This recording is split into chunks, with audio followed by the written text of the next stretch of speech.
This is why it's always a bad idea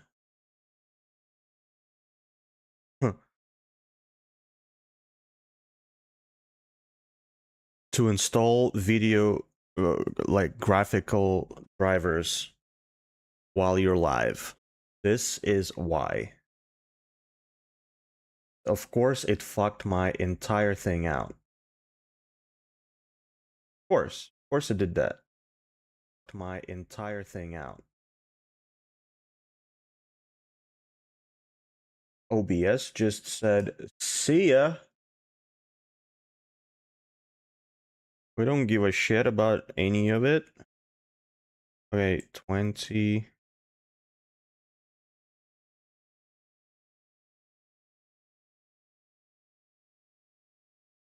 There we go. But I think now everything should be fine. We've restarted the entire PC. I think we should be good. Hopefully. Hopefully. But yes. Fucking Nvidia, man. Getting Nvidia drivers installed live on stream is a gamble every single time. Sometimes it's okay, sometimes it's not.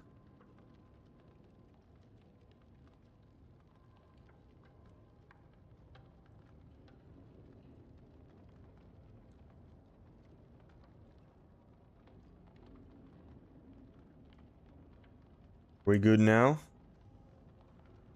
We are?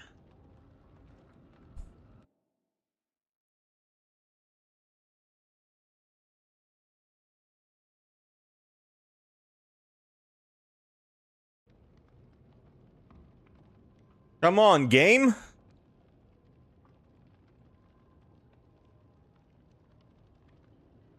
Already wasted so much time, what the hell?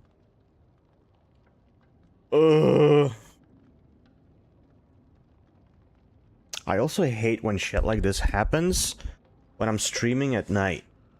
I'm streaming late and I'm already like on low energy and I know the stream is not gonna be a long stream. Like, because I'm wasting time, I'm getting extremely irritated. Like I'm losing my patience by the second.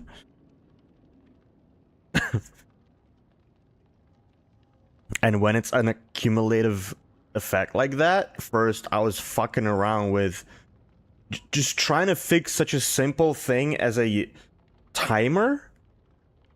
A countdown timer wouldn't work for some fucking reason.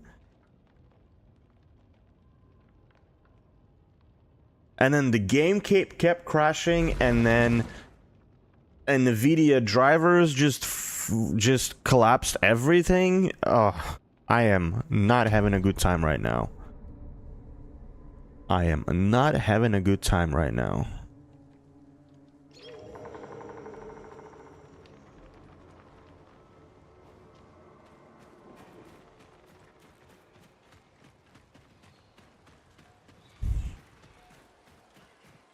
Okay, I lost a lot of souls there. Almost like 10k souls, right? We need to go get it back. Because that's fucked up.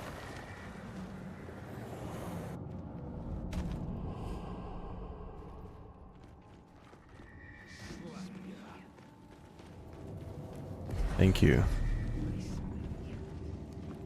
Whoa!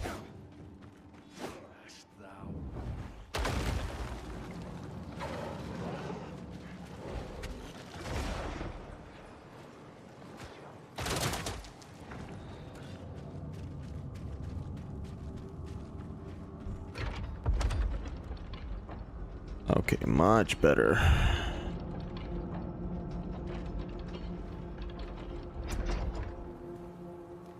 Okay.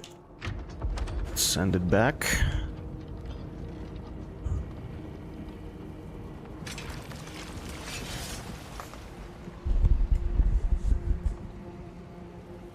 Go.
Eat it. Eat my dick. Let's go. This was way easier than the first time. First. Oh shit, that just sends me back?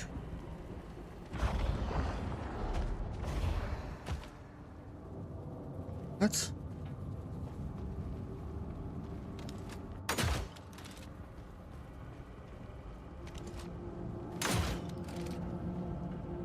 What?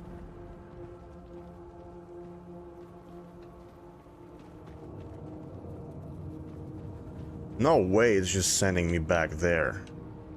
Right?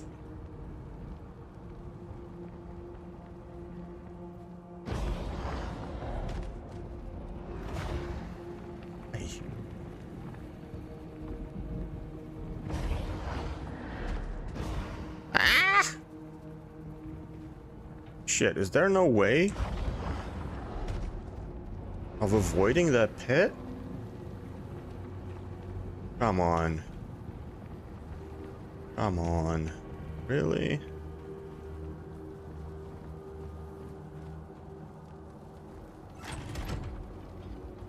Damn it.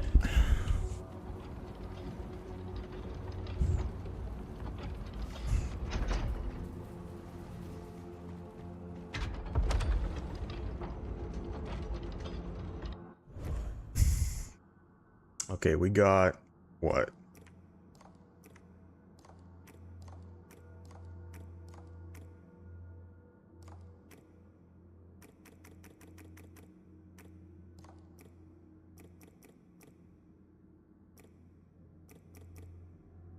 Infusion stone. Inflamed claw stone.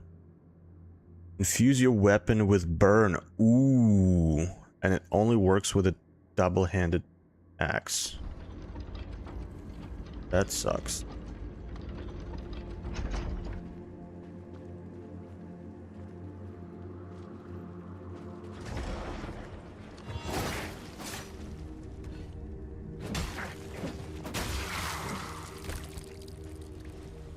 Okay, I should probably haul my ass back. Right?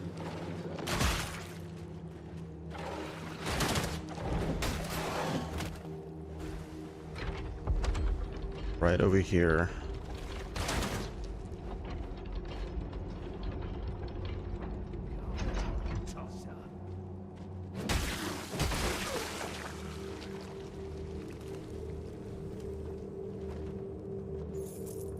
Then this area is pretty much covered. We done it. Get out of here. Perfect. Now let's go level up.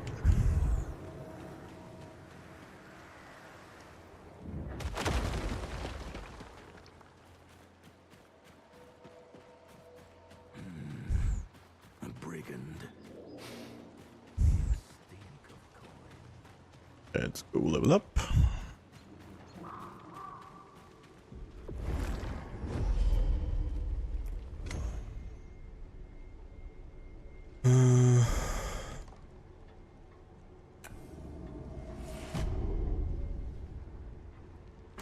Okay. Why should I have 2 SPs? What does that mean? Ooh, I can take this.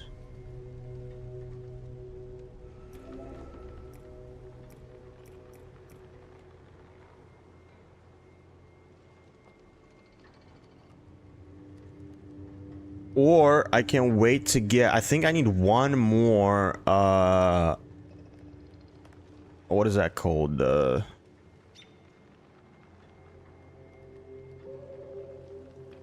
Shell point or whatever the fuck? What's it called? Not a shelf, not a shell point. The one that gives me a shell bonding thing. I think I have 1 more that I need to get, and then I'll be able to get to level 4 so that I could put points into this, because this will give me a lot. Because we're dodging all the time, we're gonna have these clones poisoning things. Big. But this is also really good. Holy shit. 150% damage immediately.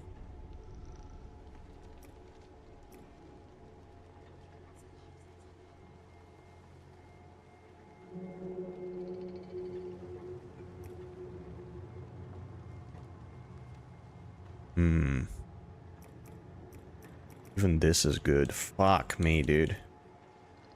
Technically, I could do this and I could do that, and it'll give me a lot of damage. Just these 2 points.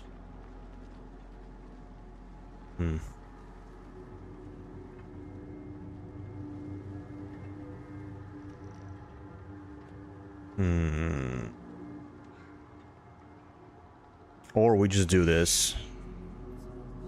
Man, fuck decisions. Poison immunity also is very good. Damn it, dude. Fuck it, let's just do this.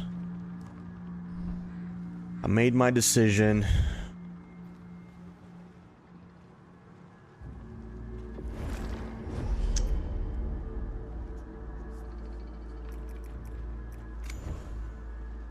Okay, so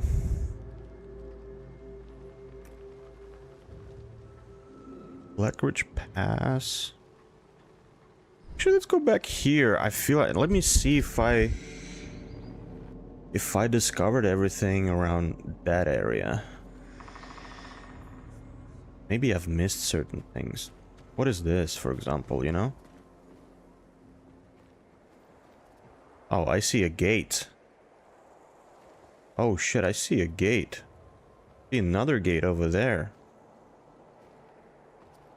There's definitely so much. Ooh, I see a gate over there.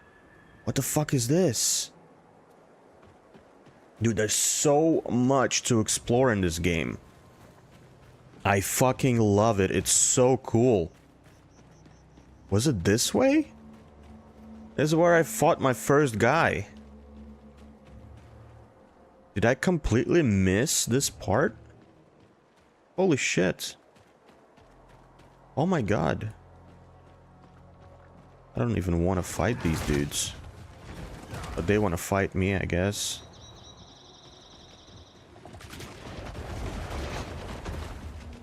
Oh. What is this? Brother. Holy shit. Where am I now? Whoa! Okay, so holding cells are done. GG's. Whoa! What the fuck?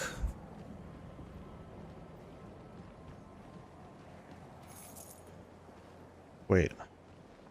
I remember you. You're the same guy that I fought before getting the katanas. Isn't that right?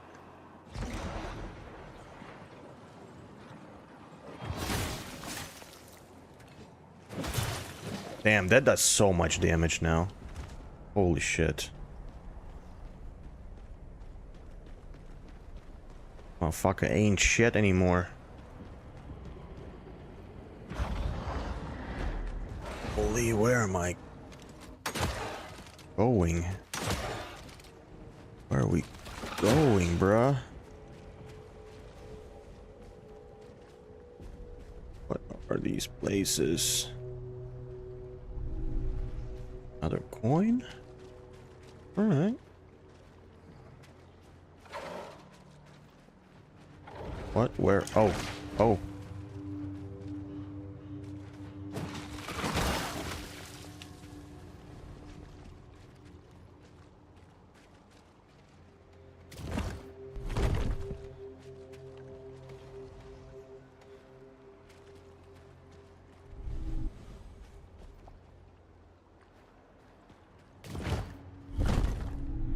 Someone will come out of one of these. 100%. 100%. Something will happen.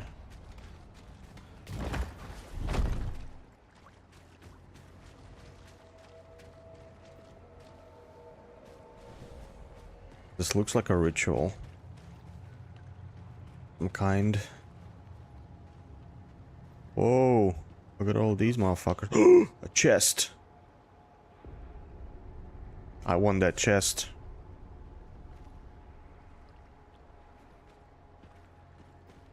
I just don't know how to get out of that place later.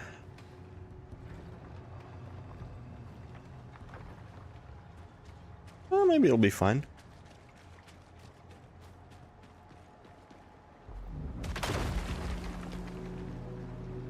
Okay. No one's here. It's just coin? What a bunch of bullshit.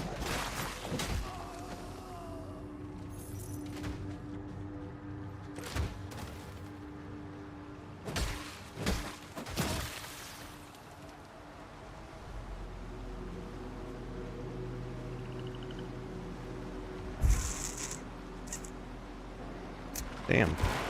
Whoa! Whoa, whoa.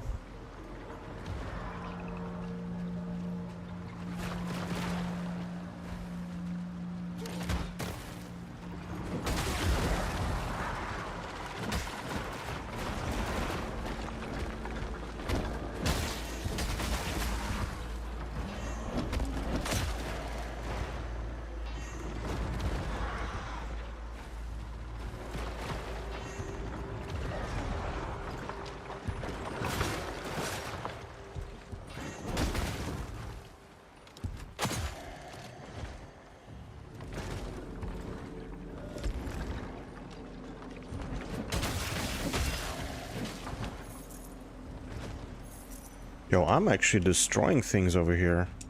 Am I too over leveled? I should have. Is this like a low level area? Why am I destroying everything? I guess you're meant to come here after you kill that big dude. I just completely missed it.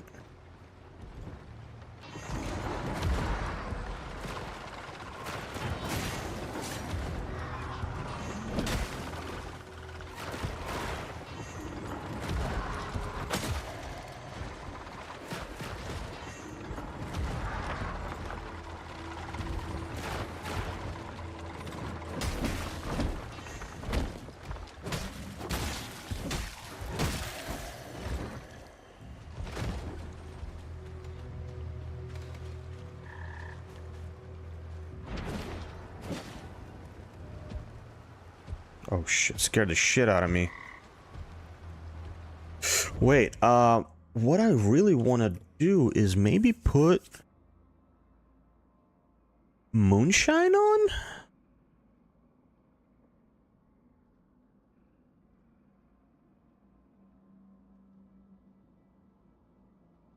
as a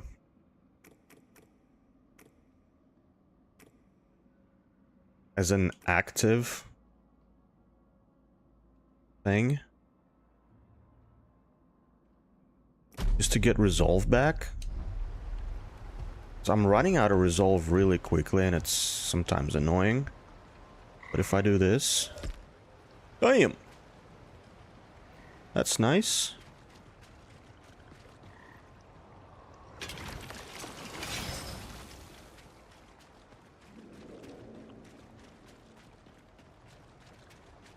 Shit, so how do I get in there? How do I get in there?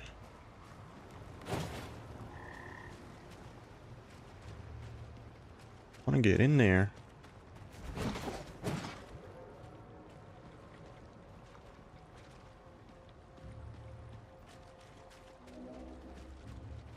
Huh.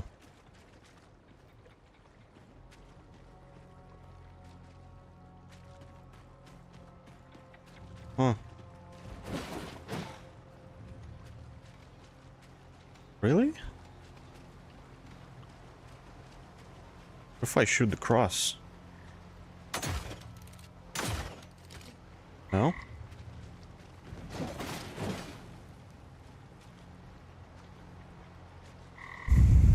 I mean, that was an idea. Guess it didn't work.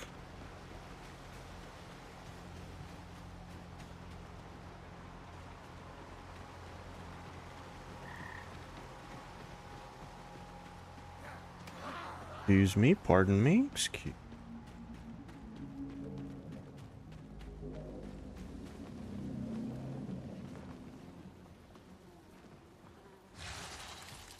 The fuck are you?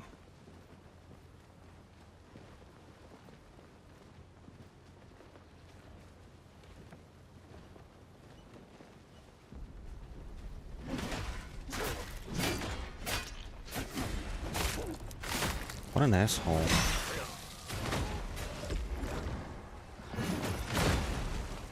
Oh! Oh! Excuse me. Pardon me.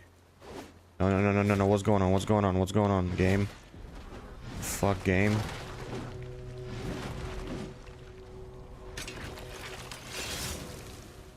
Ah, shit.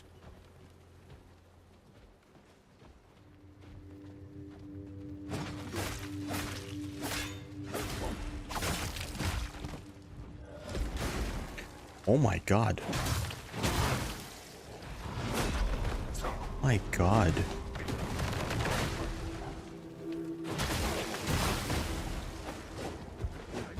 Fuck him up.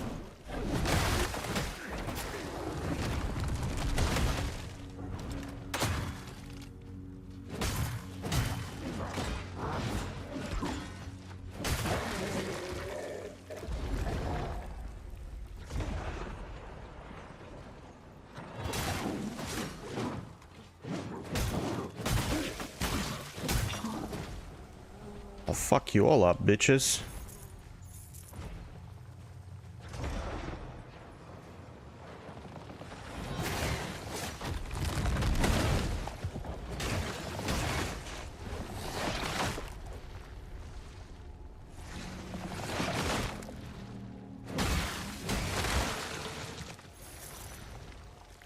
Whew.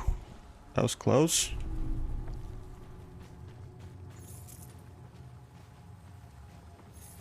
Give me all your money. Oh my god.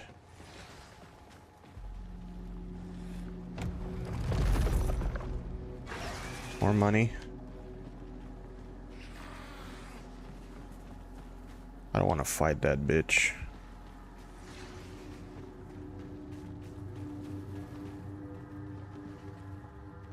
Ah, shit, I have to go through.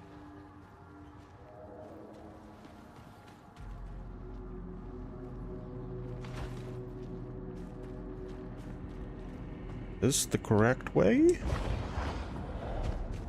Guess so.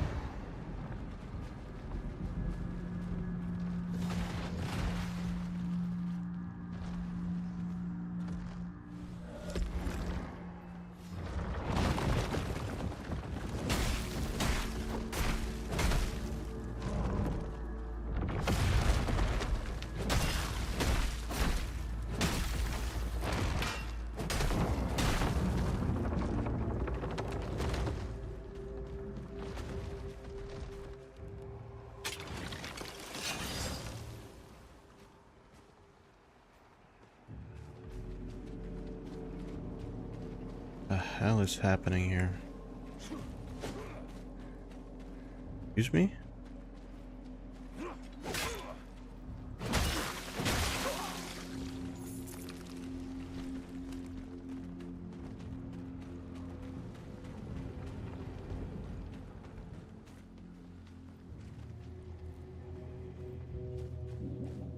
Oh shit, is this a shortcut?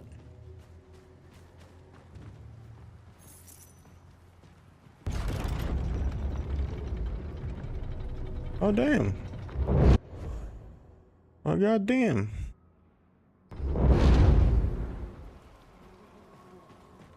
Huh. Man, I love this game. For real, for real. Peak discoverability. Oh no.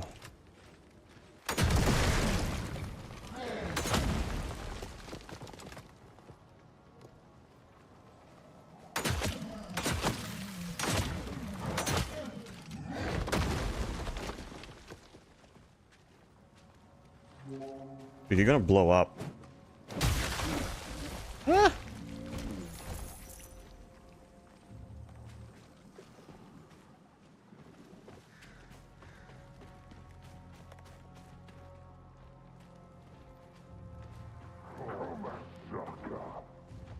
I want to fight you?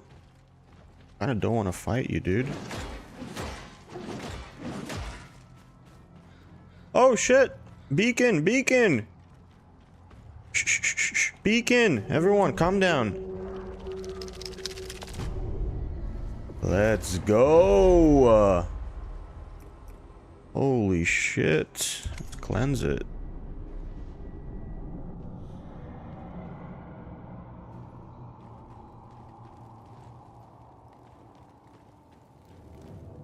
Less than 2 hours left, ladies and gentlemen.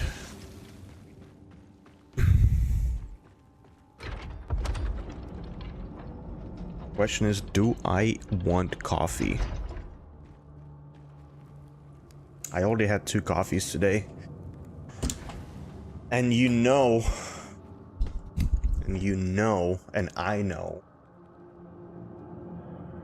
that I shouldn't be drinking coffee. Maybe I can get decaf, actually.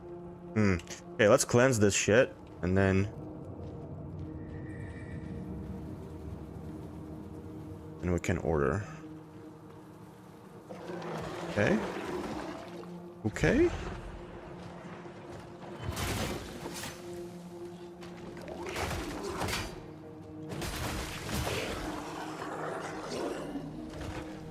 Tight corridors. Biggest enemies. Tight corridors are the biggest enemies of any Souls-like game. Historically.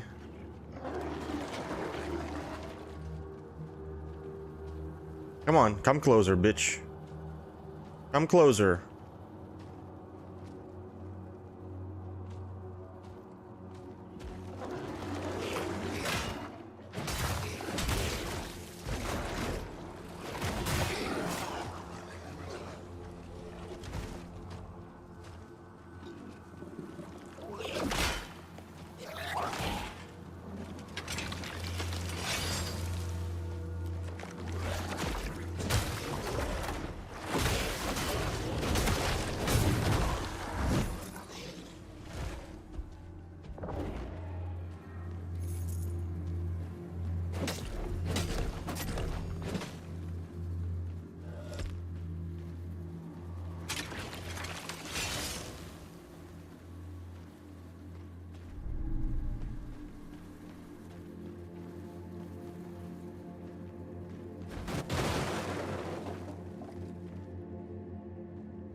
Oh shit. Who's this guy? Boss. Ooh. Oh.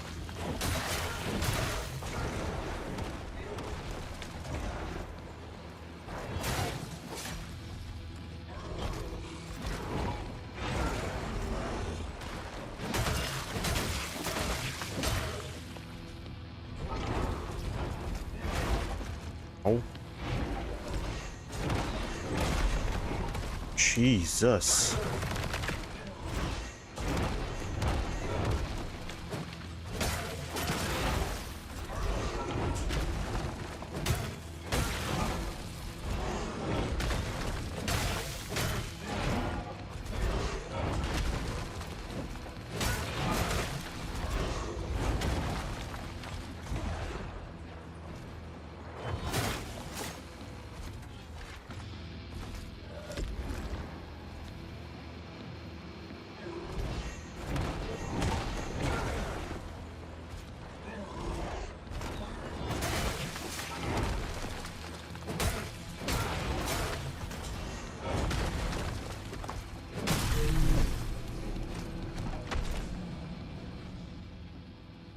Am I just too good at this game, or am I overpowered for this area? I can't decide. Probably I'm just too good, right? I'm just too good. Just what it is. Champagne Souls-like experience. Is there anything else here?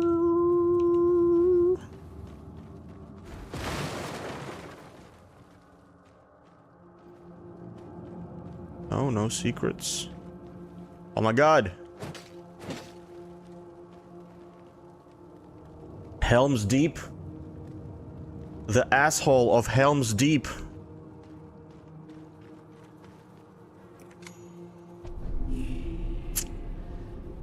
I'm gonna come. There is Glimpse. Okay, now we can go and get the level 4 bonding, I guess, for the shell. But what's around this area, though? What's around this area, though? What's in here? Uh-oh. Uh-oh. Something is happening.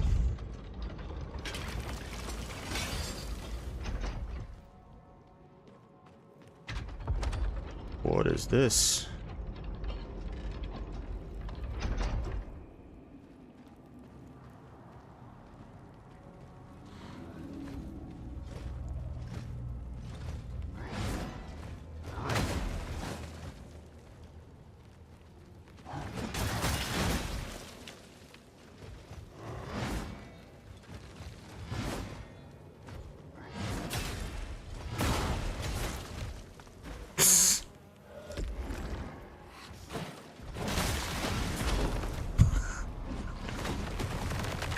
Uh-oh. Oh, shit, I have 16k. Let me run back. Let me run back and level up. What am I doing? What are we doing, chat? What is this foolishness?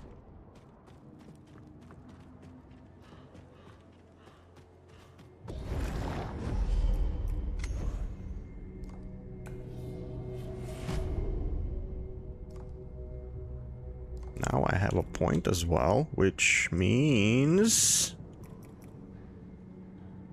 maybe take this. Go. Also, what did the boss... check it out. The boss give me.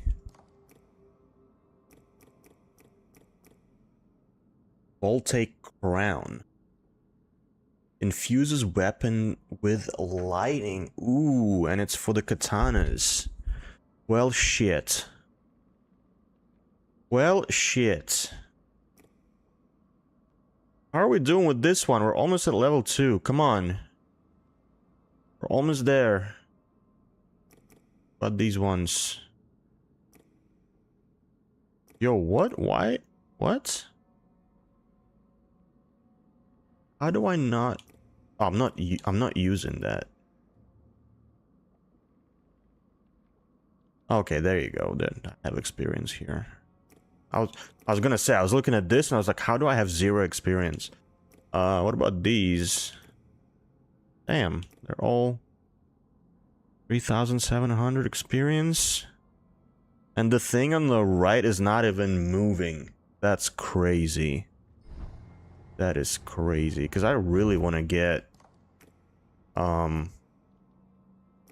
I really want to get this to level 3. This would be like the first thing to get to level 3. Holy shit. That'd be sick. Permanent infusion? Ooh-wee.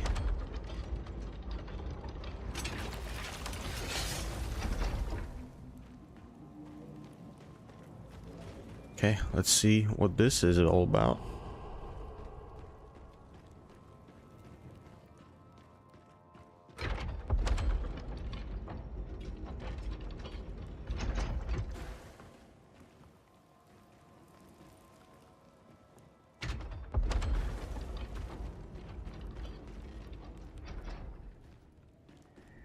Traps?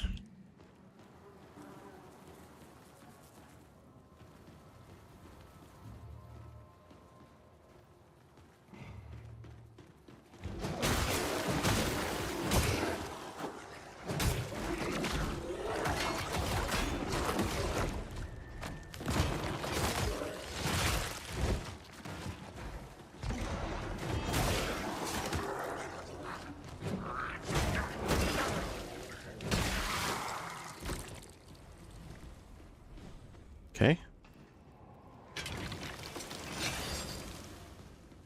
The button.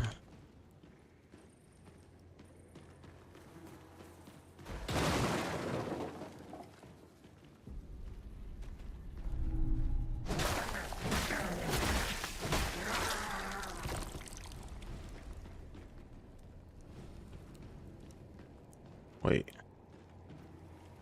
Wait.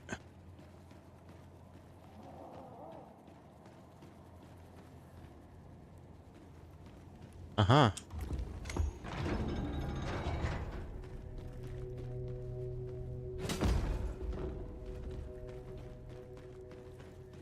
Oh, what opened here? Oh. Okay. Blind ass.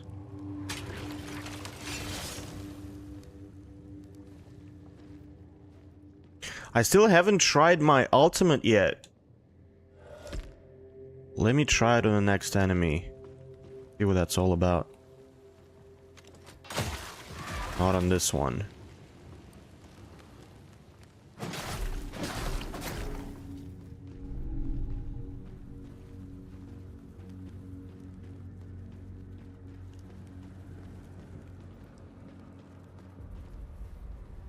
Chest. What's going on here? Fuck. What the fuck? Is this asshole gonna just jump down on me if I touch it?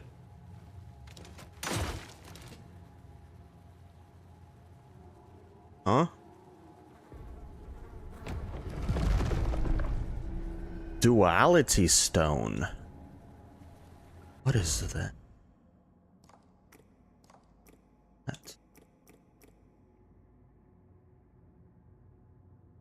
Your weapon light attack combo strikes twice? Double strike? Double strike support? What?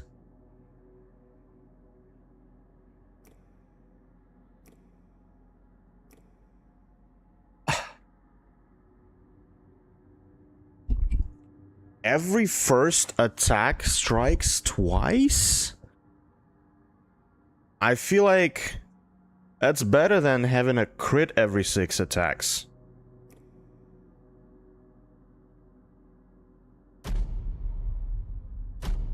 Right?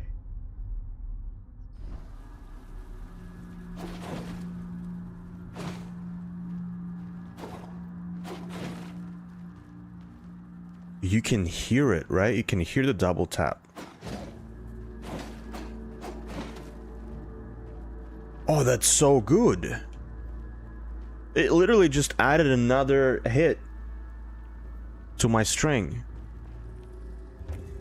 That's crazy. What the fuck?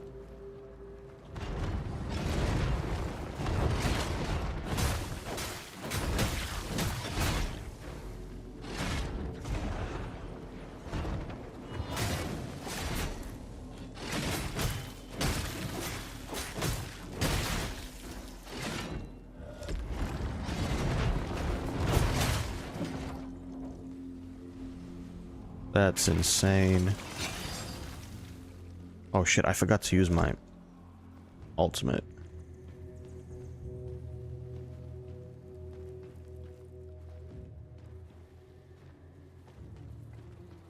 Oh, I'm back at the beginning. Oh. Oh, so it just made us made a fucking we made a circle. Interesting. Very interesting. Okay. Got a duality stone out of it. Interesting.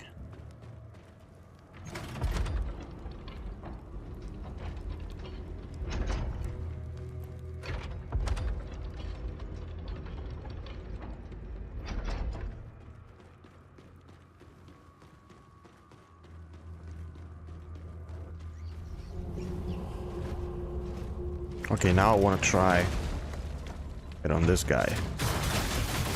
Holy shit! What?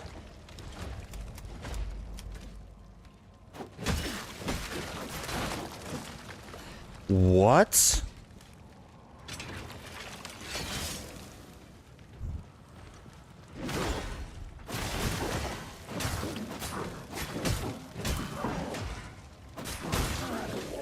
Brother, I am getting absolutely disgusting.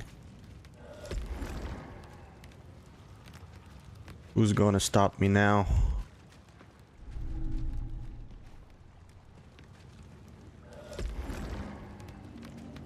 I'm having a good time, having a good time.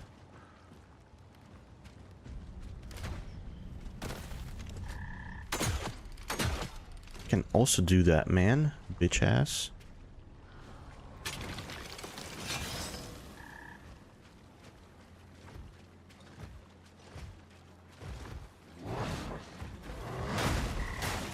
Ow. You son of a bitch, you let me stand up first.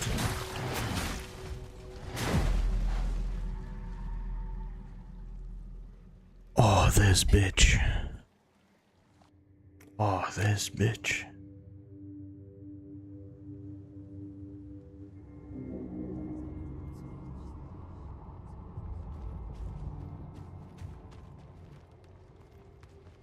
That it?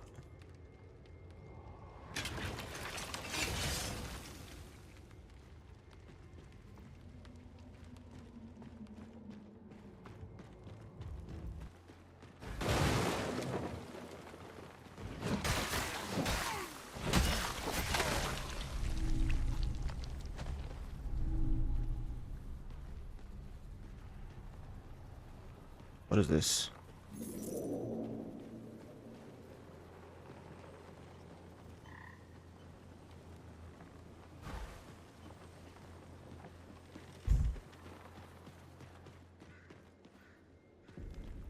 Okay, so that's the gate. There's probably a big boss over there.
Uh-oh, that's a lot of dudes. A lot of dudes.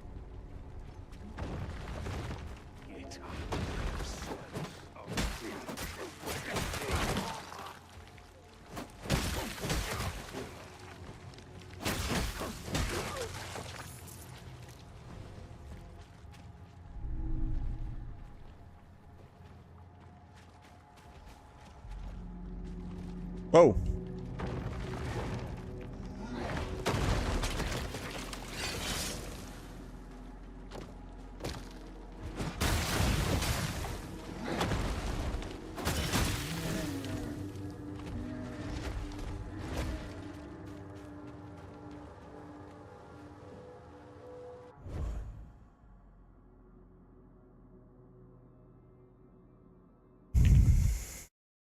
Interesting.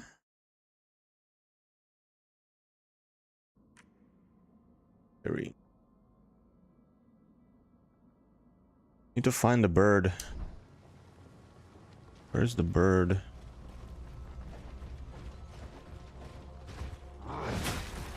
See ya. He fell with me. What a loser. Lol.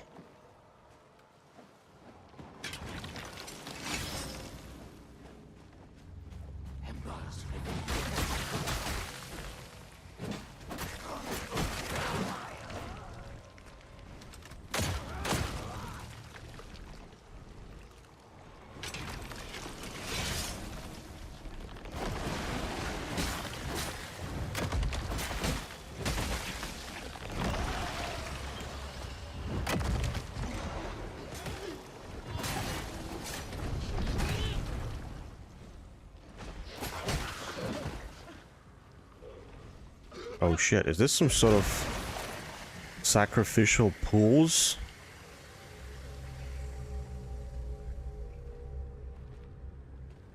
Are we gonna do a ritual now? And fight a boss, maybe?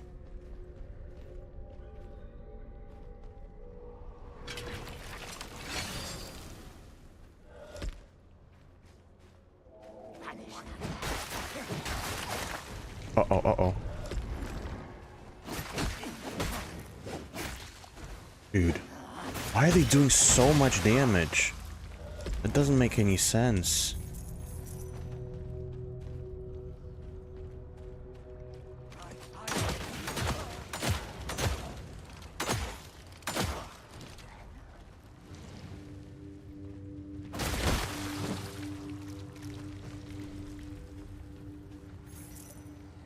Oh! I found a shell? No way. Like my brothers, I was Yo! after yet another Yo! night of debauchery. My reckoning finally came. I woke up battered, broken, and for the first time, she spoke to me. Matka. She told me what I must do. Wow. Naturally discovered a new shell. Amazing. Amazing. Smart. Join me.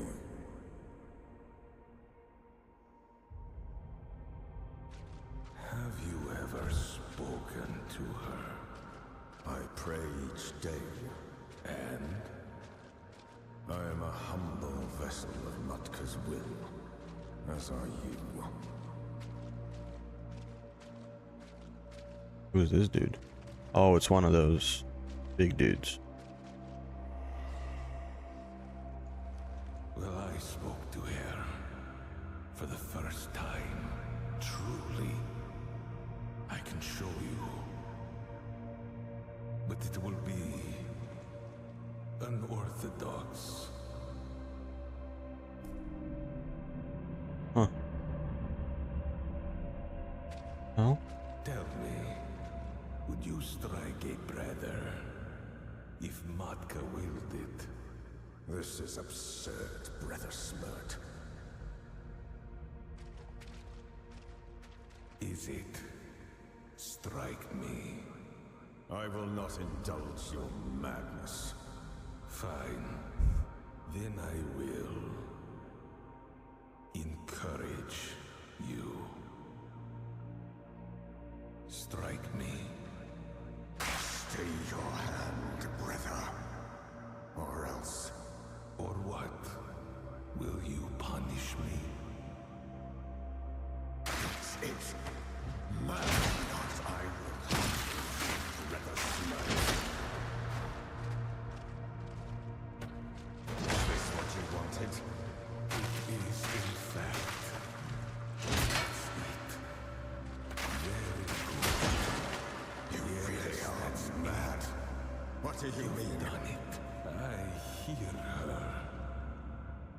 great mother, Maka.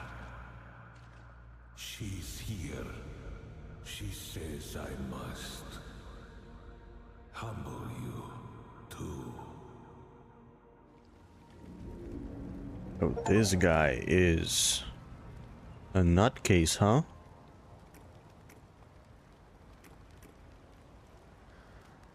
Damn. I'm curious to see what he does.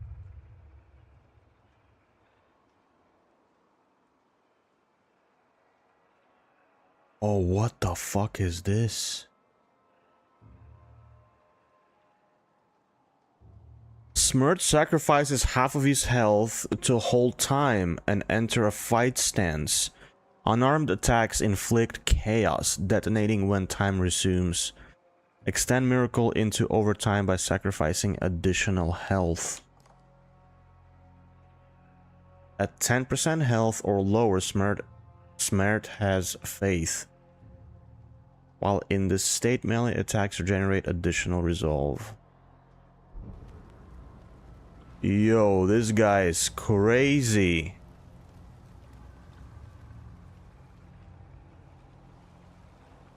This guy's nuts. Looks cool though.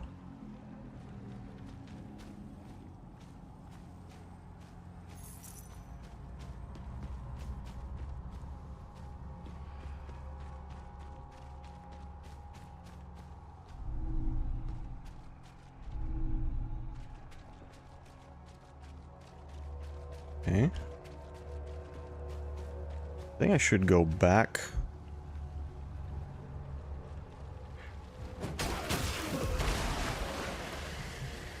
I should go back to teal. I feel uncomfortable not playing teal.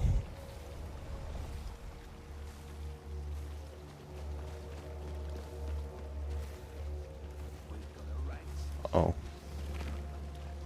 Uh-oh.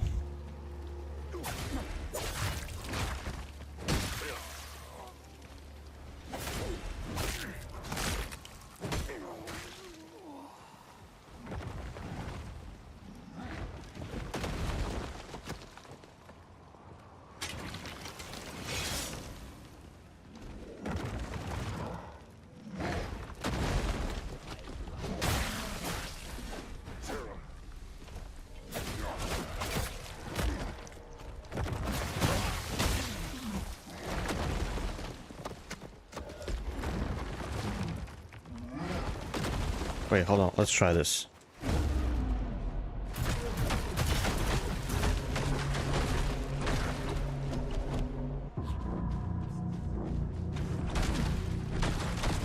That is actually pretty sick. But I did 0 damage.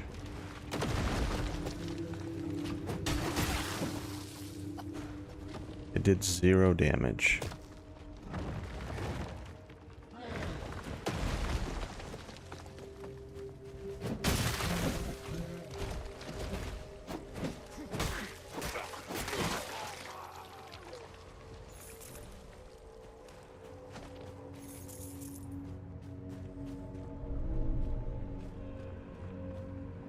Dang.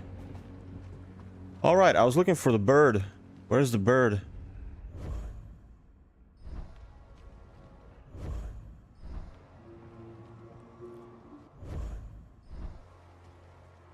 I guess in that castle.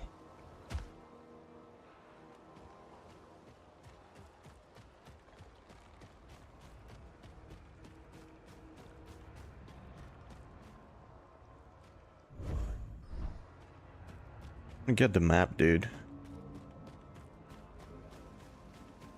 That's so crazy. Beacon. Beacon. Finally.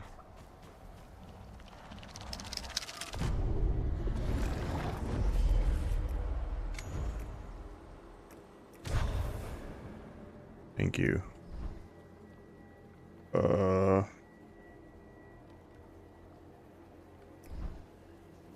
Hold on. First, let's find the bird.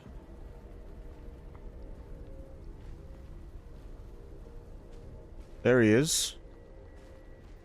There he is. How do I get up there?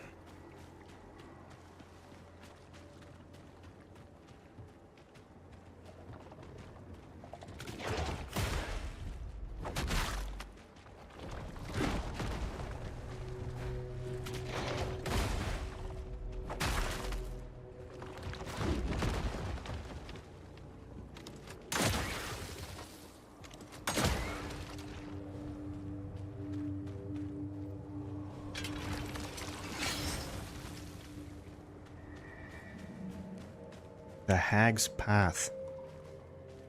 Bruh. You've done well. Perhaps you really are this harbinger. Go ahead. Go ahead, harbinger. Doesn't really say much, does he?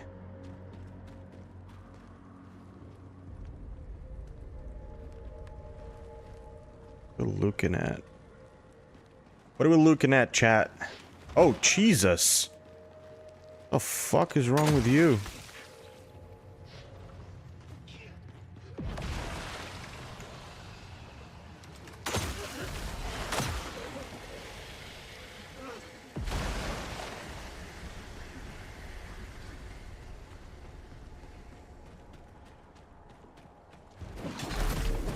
Uh-oh.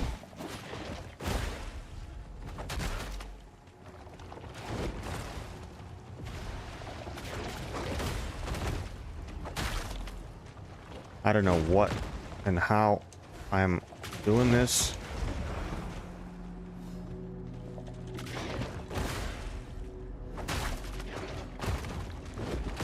No, no, no, no, no, no, no, no, no.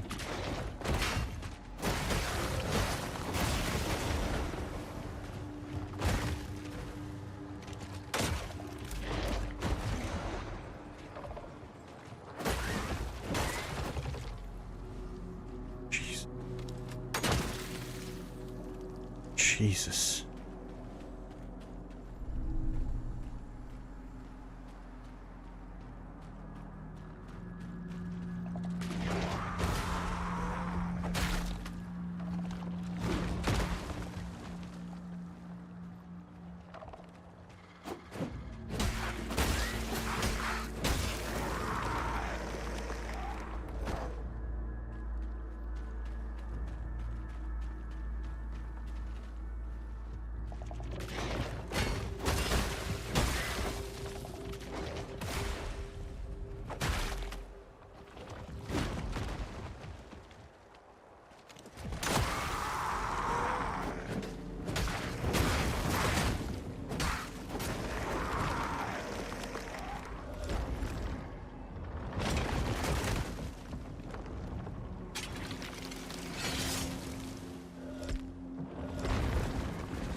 I need to remember to attack things from the back now. Ooh, I see a chest. See a chest. Hello, lady.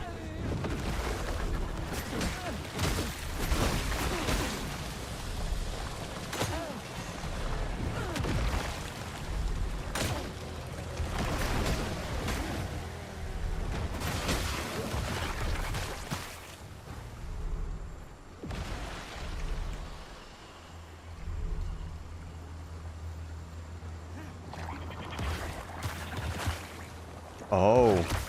Oh, there you are. Sit down.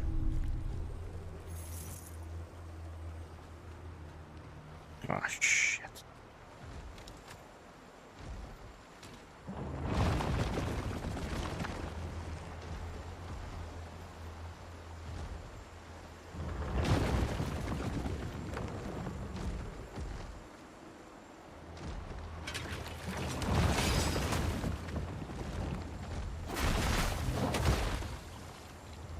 No way.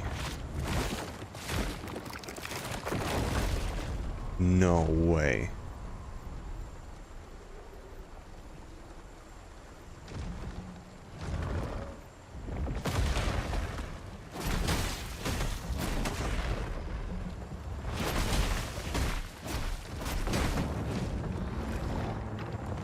What a bitch.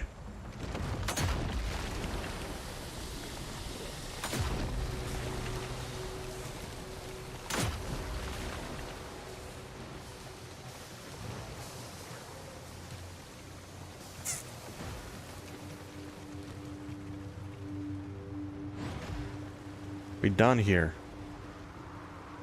Are we done here?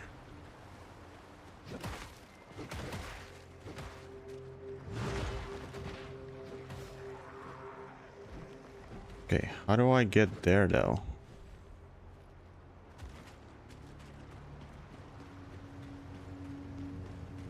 Oh, I see. I'm dumb.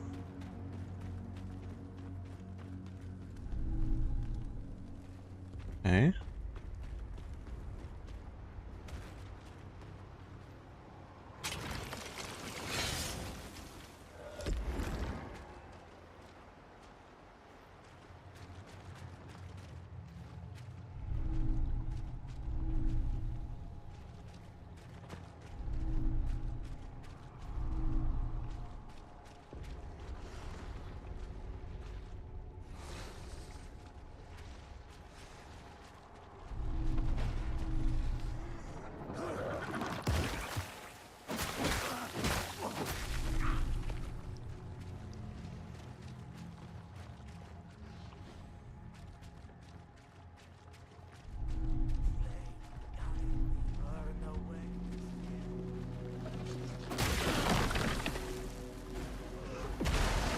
Oh my god. Oh my god. Oh my god. Jesus.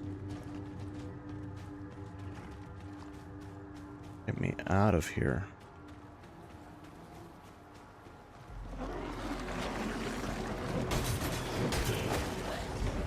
Man, these guys don't give a fuck about staggering.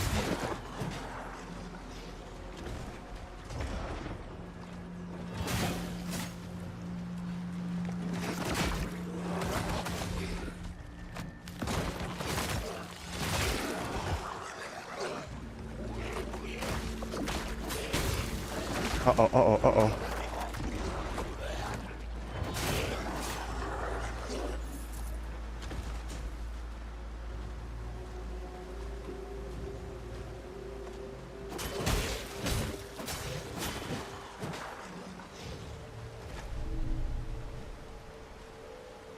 How is this place?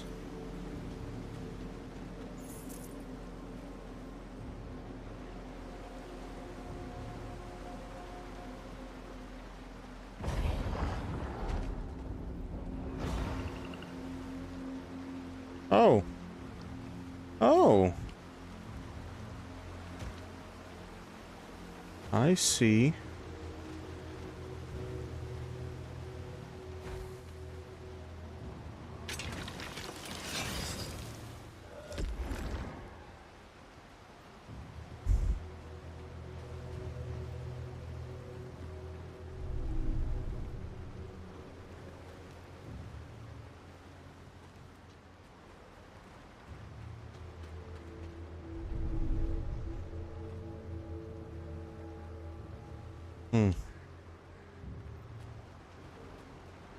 Okay, let's go back.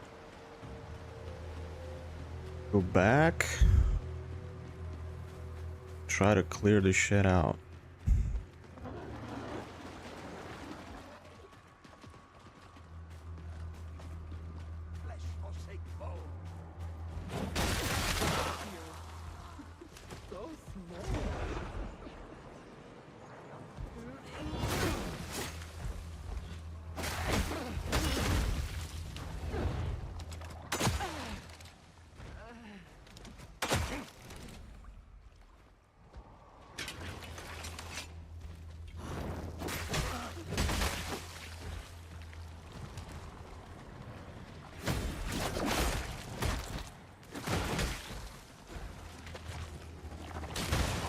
Okay, that's way too many.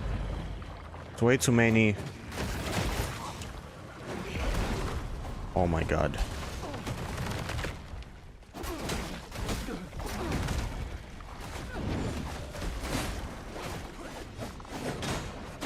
What's going on? What the fuck?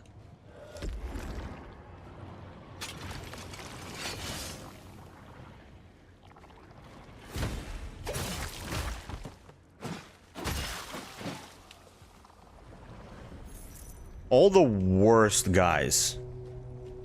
All the worst ones to fight have congregated.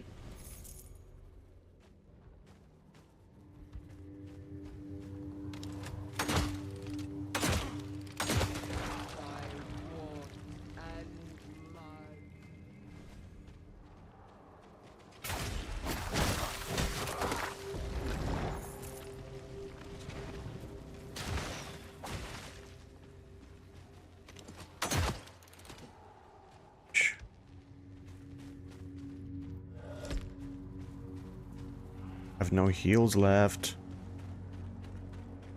Have to kite them.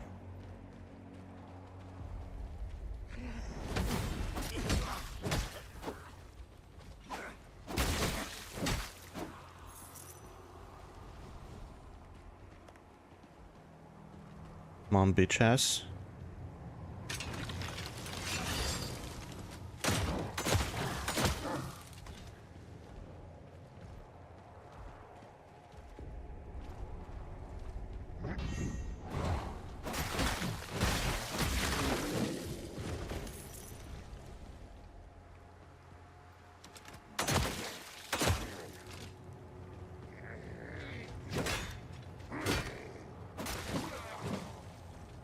Ooh.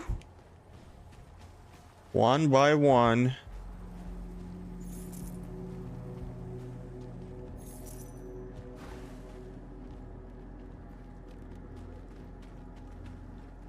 Okay. Let's reset.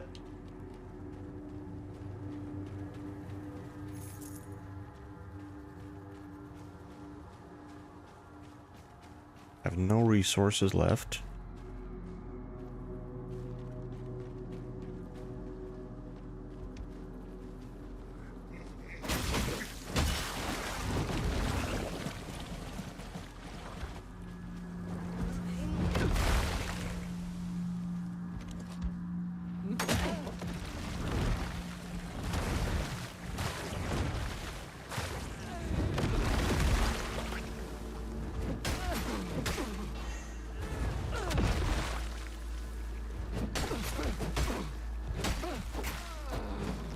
Die.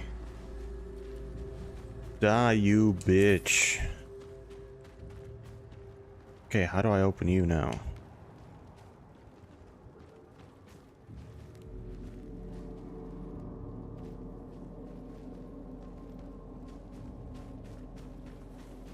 Everything always closed in this fucking area. Surely there's a way to open that. Right?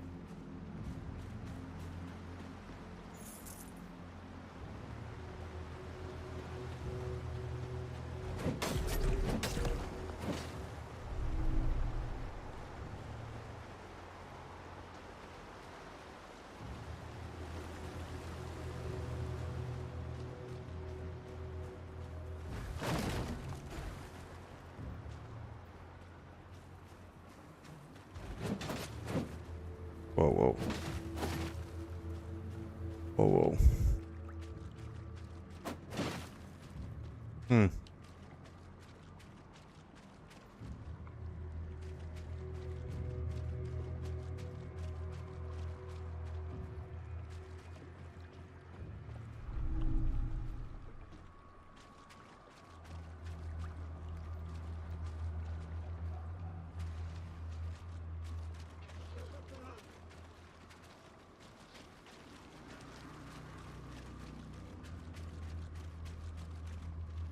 Oh, of course.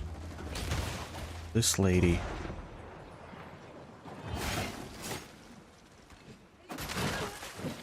Oh.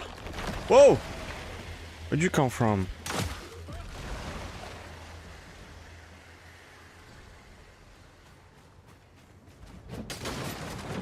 Whoa! Whoa! I wasn't ready for that. There it is.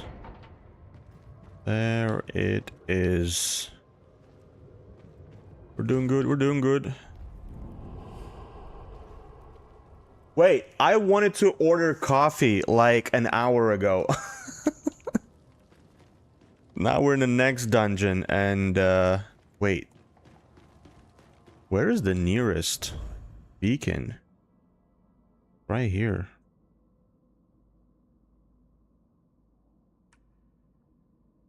Oh, that's right. I remember where it is. Okay. That's not too far. I literally have nothing.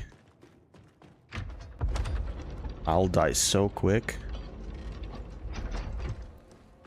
Ugh.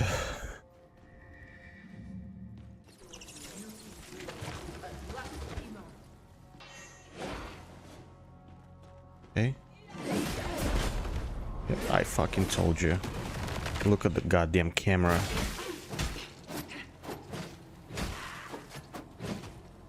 Fucking camera. What's this?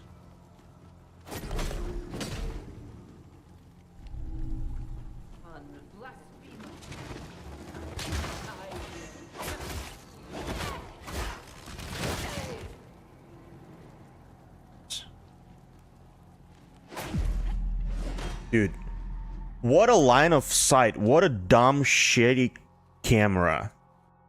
Holy fuck. Wait, now I want to order coffee. Man, when it's a tight space, ooh, the camera here is worse than in like fucking Dark Souls 1 or some shit.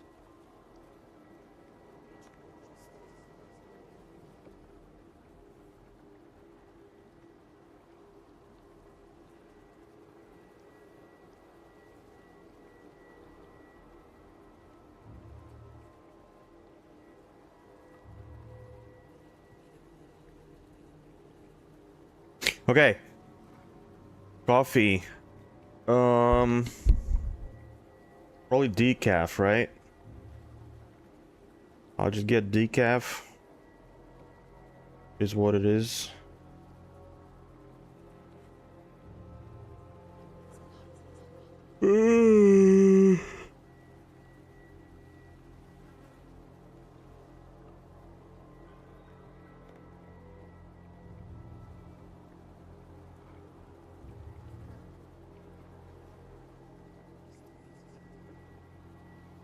Decaf. Milk. Let's do this.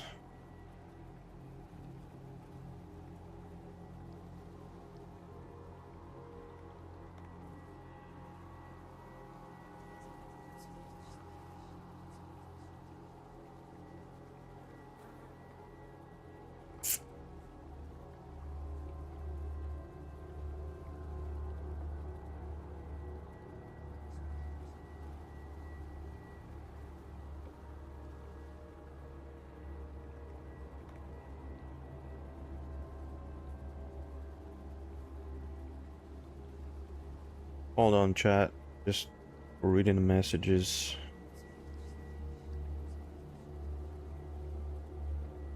Just reading the messages. Give me a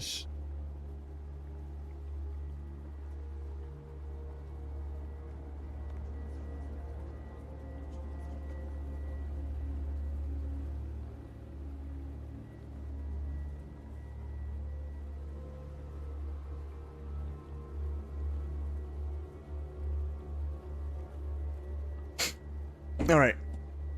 All right. Let's see. Yeah, oh, we're right here. All good. We didn't cleanse this, did? Nope.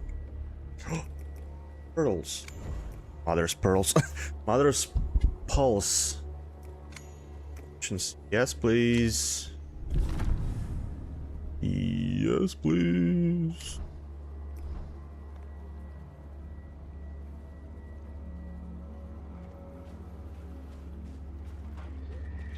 Okay.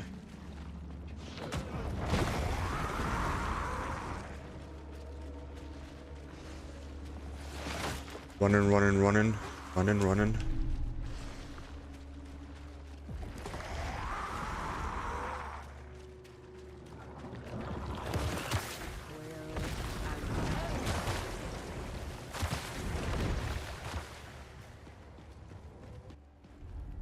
Let's go.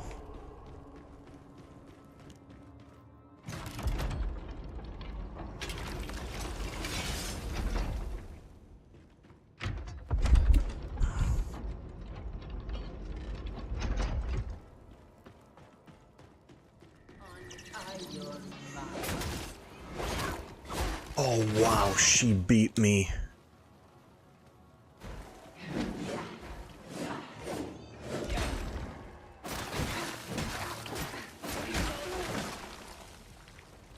That command grab is crazy, dude. What the fuck?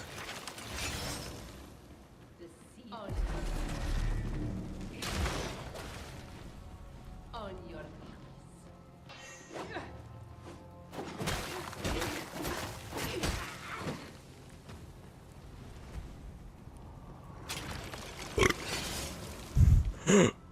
Excuse me?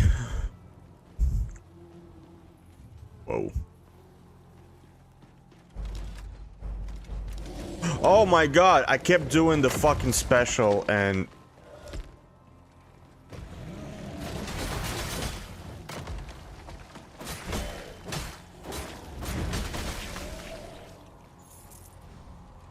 It actually does a lot of damage, wow. Wow. 5 Ventrium. Bunch of money. Okay.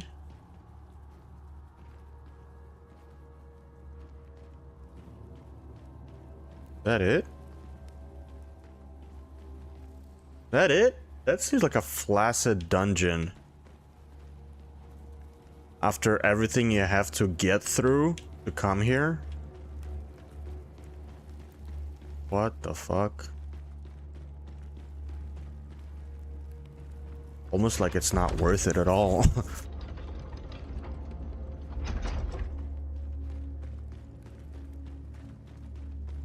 Go back to the beacon.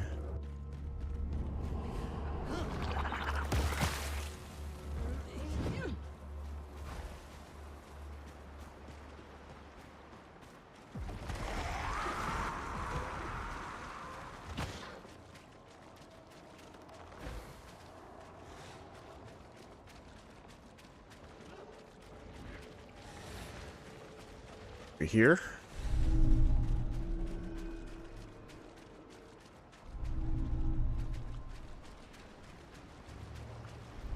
Whoa. What was that?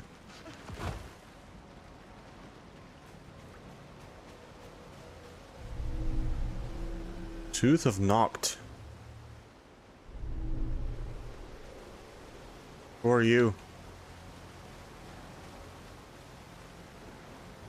You friendly? What's going on here?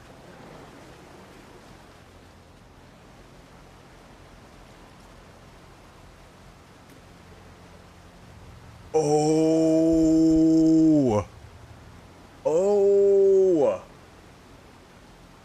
Oh! Holy shit, dude, this game's amazing! What the fuck?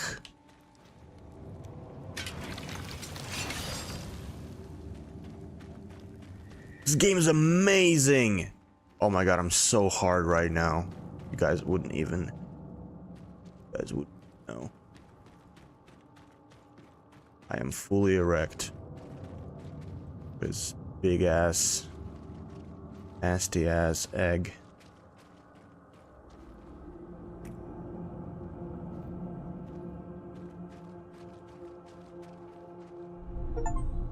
Mango?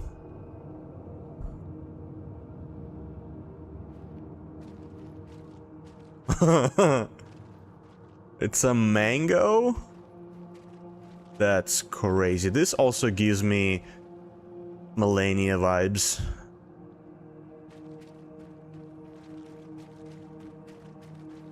That's crazy, dude. What are we looking at?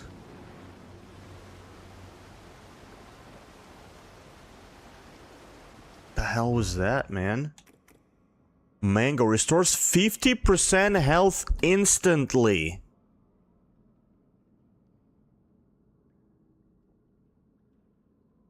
Mango mask is available.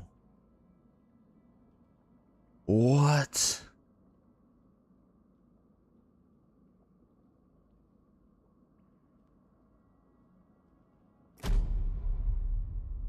The hell is a mango mask?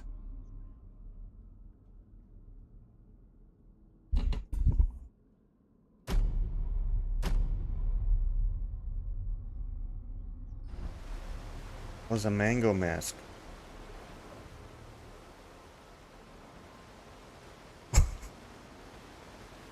And this game.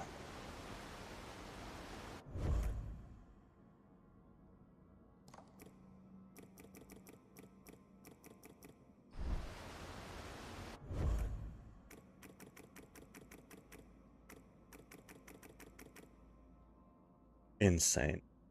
Insane.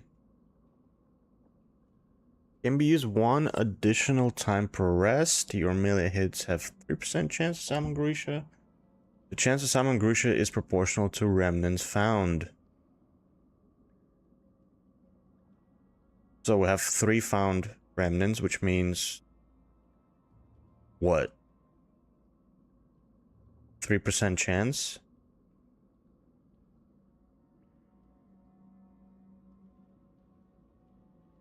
The summon Grisha deals damage proportional to remnants found. Oh, okay, so it okay. If it's a passive, it stays... no, wait.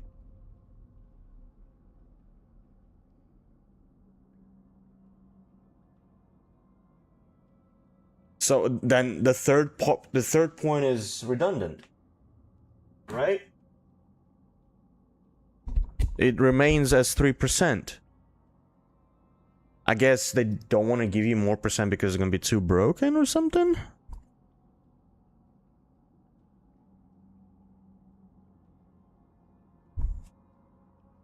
Huh.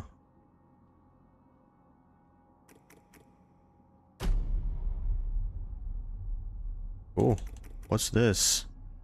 Can be traded.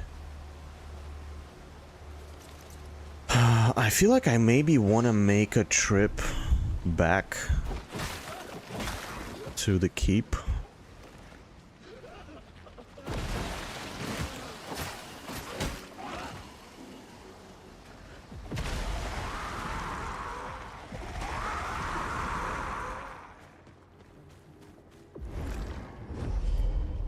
Okay, let's level up and cleanse this, and then we'll go back.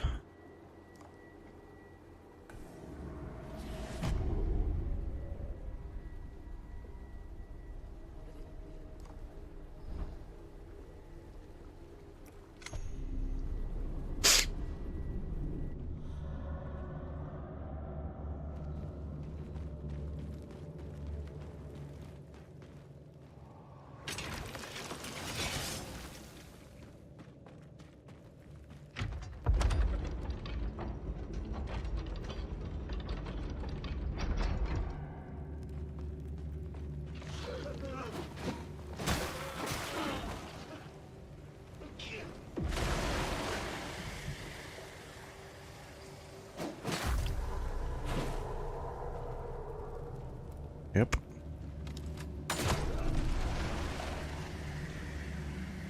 Yep.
Oh.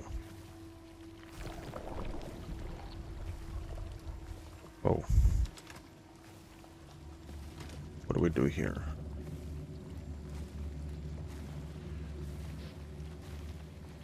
We do here.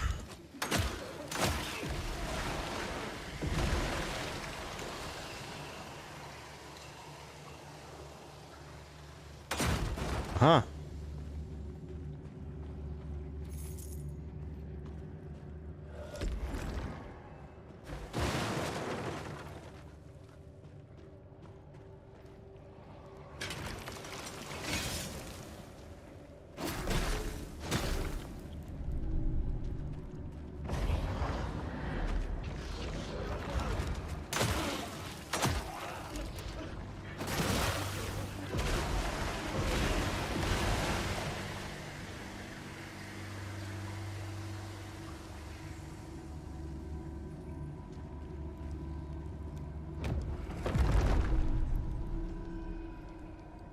Hag Stone.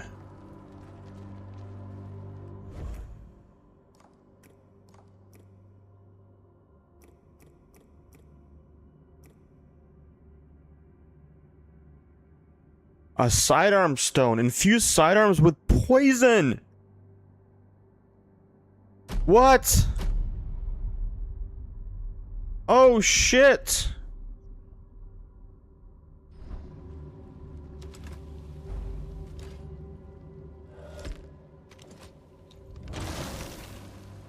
Yo, all right. All right, now we're fully ready. Now we're fully ready.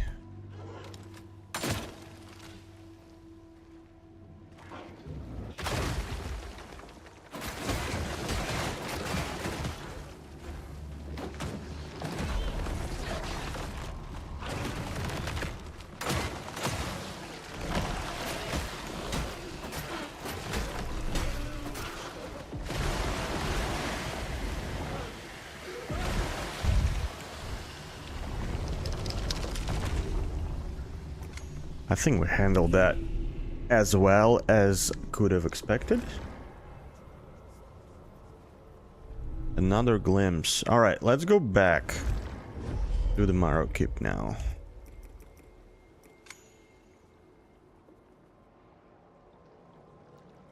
Man. This whole session was fun as shit. We found so many cool things today. Holy shit. May the Mother shelter you. Thank you. Appreciate it.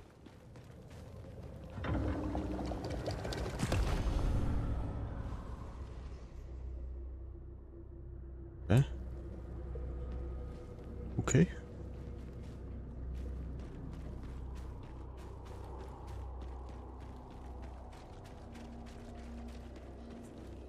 Harbinger.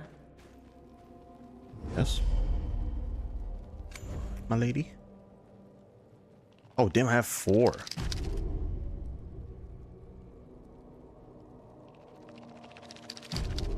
Boom. Boom. Fully bonded. Let's see this. Let's see this. Final memory for Teal. Teal. There's something I need to tell you. Snores heavily. And that's the problem. I won't let him die. My coffee's here. He must, if he's to fulfill his purpose. This is bigger than you, or I, or him. I won't do it. I love him. I know. That's why I have to do this. What happened?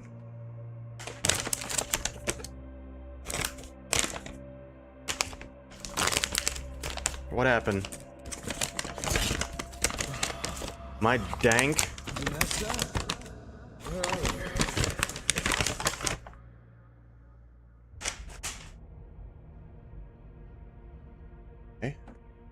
Wait, chat, wait.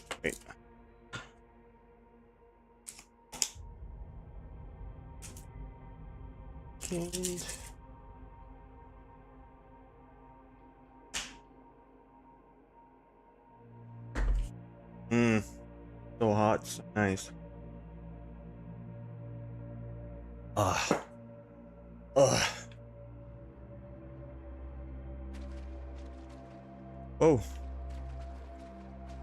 Oh.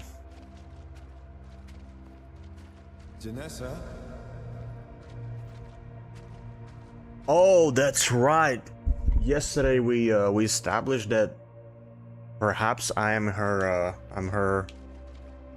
whatever, lover, boyfriend.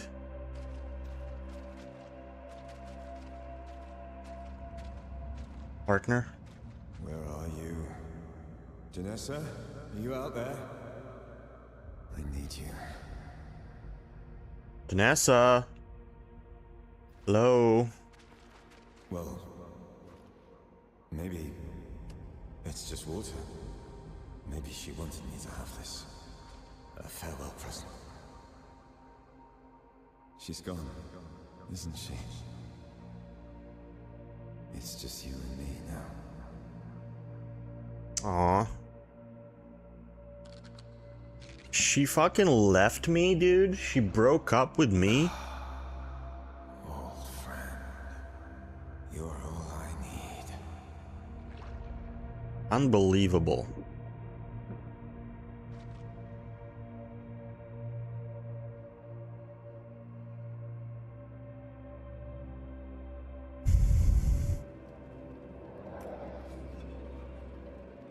Man, that kind of sucks. Teal is just like a sad drunk with a broken heart. Wow. Let me go talk to her now. Where is she? You broke my heart. Why did you leave me?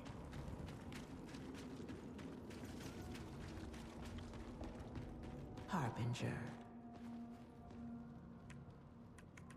May I embrace him for a moment?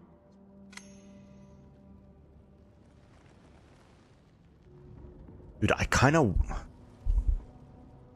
She's one of the shells, isn't she? I kind of want to find her shell. How do you do that? I want to see what she does. I only know this from the trailers, right? Promotional materials. I don't actually know for sure. May I?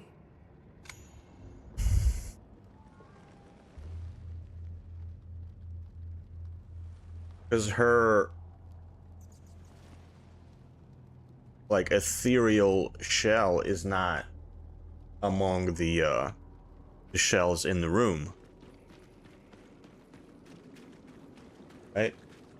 By the shell lady.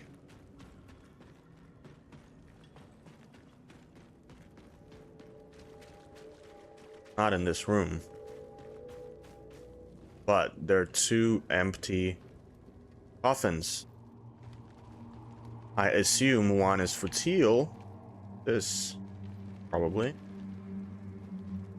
Could this be one for Janessa? We found this dude. We did not find this yet. Found this dude. And we found Airdrim. Still missing guy. It was guy. We have her, of course. What's wrong with my camera right now? Is it bugged?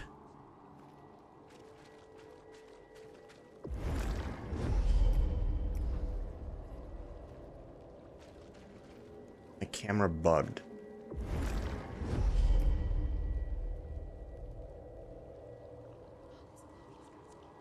Alright, toilet break, be right back.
Sorry.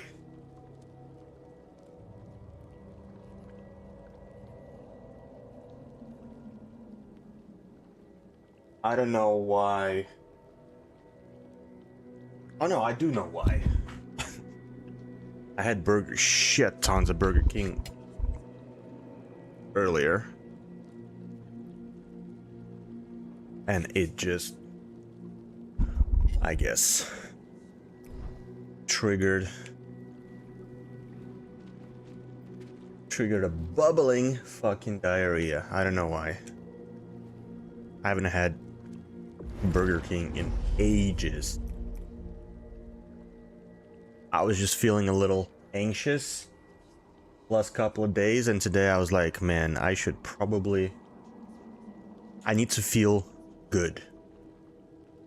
My shit is always like, if I'm depressed or if I'm stressed or if I'm anxious, to make myself feel better, my vice is food. That's why it was always difficult I mean, when I was younger, I was always skinny. And then when I was around 25, 26, I always did sports. I always went to the gym. I was always in shape. And then I had a back injury. I had several herniated discs. And so I stopped. I stopped doing everything. I stopped gymming. I stopped doing all the sports. For like almost 10 years, I've not done anything. And I gained so much weight. Well, it's a lot of weight for me. And after 30, it became so much more difficult to lose weight. And I am still losing weight right now. I'm turning 35. And, but, I've been gymming regularly since like January this year. This year was the first year where I'm like, I went back and started seriously doing it again. You know what I mean? Like on a regular basis. And it's been, so what, 9 months now that I've been doing it. And I lost a lot of weight. I lost like almost 20 pounds, I think. Not 20 pounds. Close to like maybe 15 pounds. But it's like, it's not just, 15 pounds of fat, not 15 pounds overall, because I'm exercising and I'm gymming. So I'm building my muscle mass back while losing fat at the same time. So it's a good progress, and I feel better, a lot better, and I feel stronger, obviously. I visually started losing weight, and I've started like recently noticing it myself in the mirror. So it's going well. My point is, and all of that is because I've cleaned up my diet as well. Because I was also, this year, I started dealing with issues like gastritis and GERD and acid reflux and all that shit. And that is why I can't really have coffee, because coffee is super acidic and I can't really have any extremely acidic foods, even though it's almost impossible not to have anything. Because there's acid in everything, in your vegetables, in your fruits, and in meats, in everything. Like, you cook everything, every single base of every meal, it has onions or garlic or tomatoes, and all of those things are basically the worst things you can eat. But it's impossible to otherwise, like, if I don't eat that, if I completely exclude that from my diet, I'll be eating like just bread, dairy, and water, and that's it. So, but it's about balancing it out as well. You know what I mean? Like, you can have a little bit of everything. You don't have to just go crazy. So fast food is one of those things that is bad. It's just bad for my particular condition. Like if I have fast food, it's like I will enjoy it in the moment, but then it'll have repercussions later on, just like right now. Literally took maybe what 2-3 hours for repercussions to kick in, and that's the twofold, right? Because I haven't eaten the fast food in a while, and also because of my gut condition. Dude, what am I doing right now? What's wrong with my camera? Can we go back? Can we go back here? Outskirts of Noct. Wait, Ruins of Mammon. Blooded Mire. Is that it? Disciples Grotto.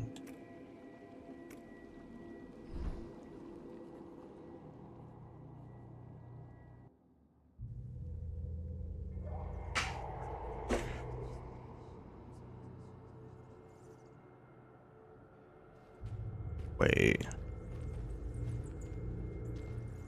Oh shit, that's the very beginning. What am I doing? That's the very beginning. Not what I need.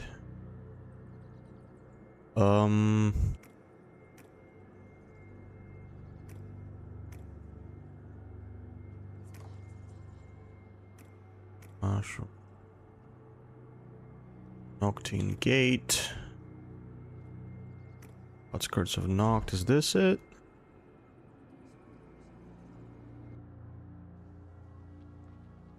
This fucking waypoint navigation system sucks. I gotta say, yeah, it is. Okay. Like, one thing that I really don't like right now is this waypoint system. Like, why are they so... And like here, I have 2 of them. Why are they showing up in the same spot? Like, why is the camera not moving anywhere? Why is it not showing me the difference? Why does this also not move anything? You know what I mean? Like, I understand that these 3 beacons are within the gates, within the area of the gate. I understand. But then take me to that area on the map. Like, just create another map and show me that. Same thing here. Outskirts of Mammon. Okay, I get that. So here... Why are these 2 next to each other in the list? You know what I mean? So now I'm thinking like a graphic designer and like an experienced designer, like a UI UX designer. Why is this fucking waypoint right next to this one in the list? Like here. Why are they next to each other here when they're so far apart? Okay, so in the list we have 3 gates. This is so dumb. Why? Why don't you have like a list of waypoints that are closer to each other? And like, let's say start here, which is your first... This one. Widow's Overlook. This is the first thing that you jump to, right? In the game, from the Marrow's Keep in the beginning of the game. So have that at the top of the fucking list. And then have these next, and then like, as you would naturally progress the game, have it like that. Like, why is this one between Mushroom Village and fucking Black Ridge Pass. Why? That doesn't make any sense. It doesn't make sense in terms of progression, how you would progress there, and it doesn't make sense in terms of like if it was I don't know, alphabetically spread, right? Like, okay, here I see the top 3. I see the reason. I see the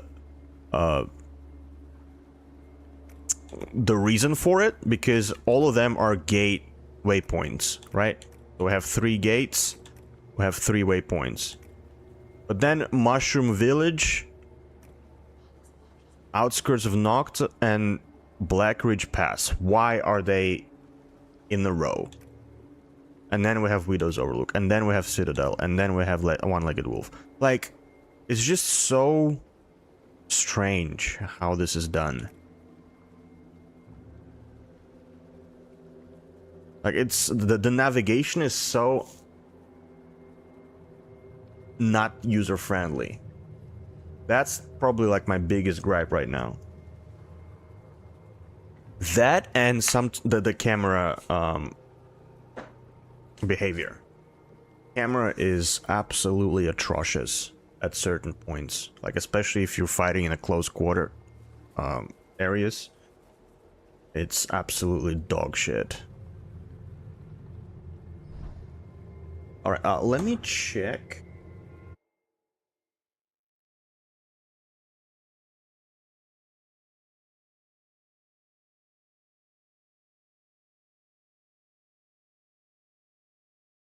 $30 minutes.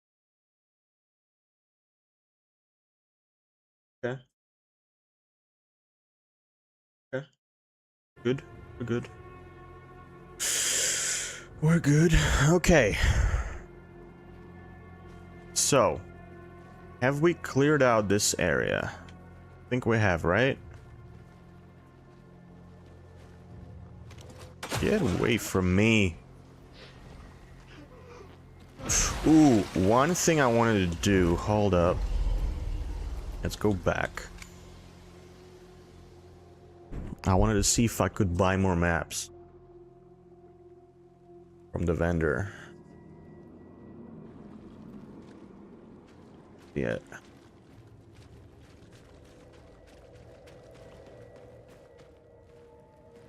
Wait, what? Where is he at? I'm at your command. Ooh, and I wanted to upgrade the weapons. That's right. That's right. You're back. Actually, I might need gold for that instead. Ah, ADD. ADD. Okay, rare findings. Material. Whatever. Yeah. The scythe. Okay, we can buy the scythe now. The hammer, I don't care about. Caged Hystrix. Buy that. Holy shit. Holy shit, that's far. You can read, right? Okay. Hearthstones.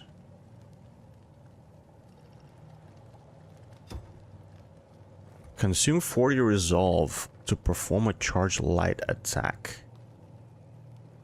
And it has 15% crit chance. Crit damage.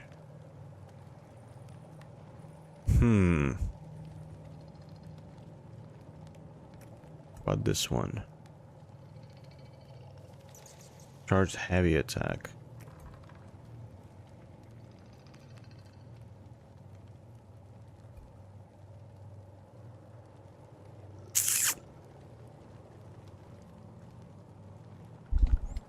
I'm guessing this is like the ability attack, right? The super. Is it gonna be better than my current one? Because my current one is kind of nice. Good doing business with My current one is kind of nice. I'm gonna stick with that for now.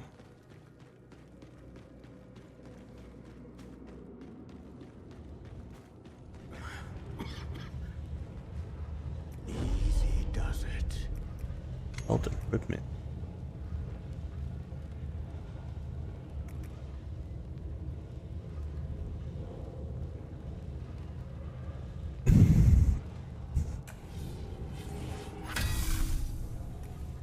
Cool.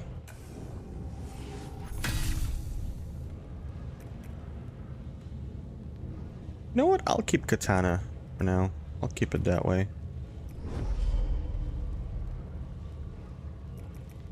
Emperor stones.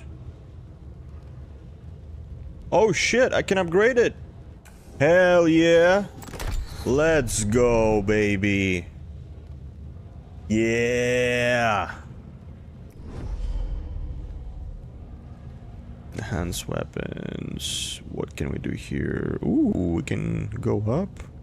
What's the max? 15 or some shit? Ooh. Now we're out of money.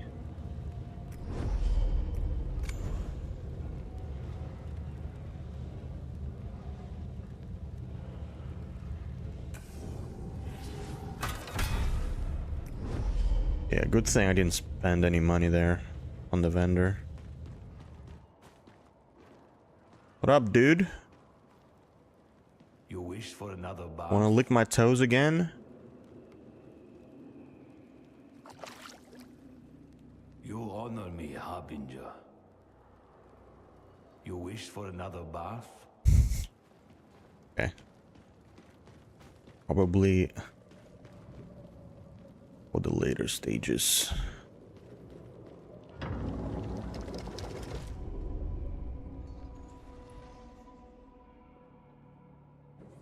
What?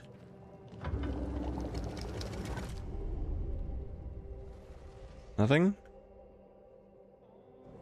Oh. Yo, Dark Wolf King, what up?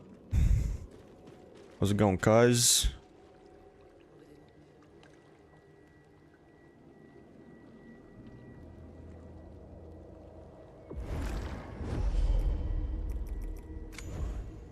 So.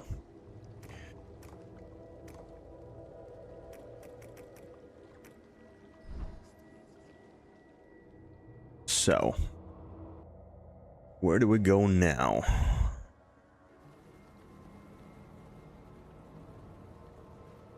Yo, now we have this for 8 attacks.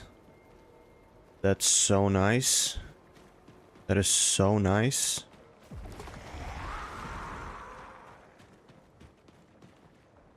What's over there?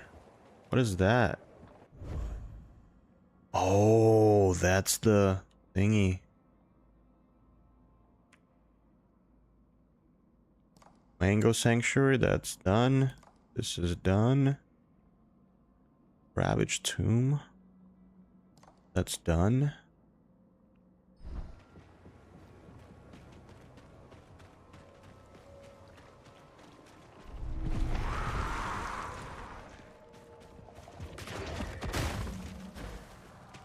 What else is up here? Not much. Okay.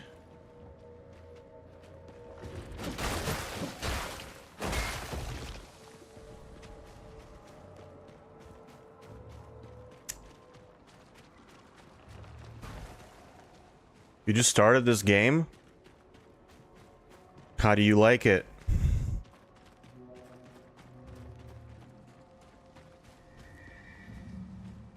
Okay, we've done things here. I don't care anymore. Ooh, there's a gate. There's a gate. Let's go jump it. Go jump the gate.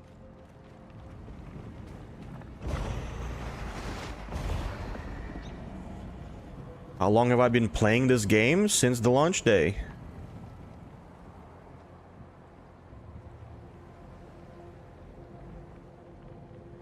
So for a couple days.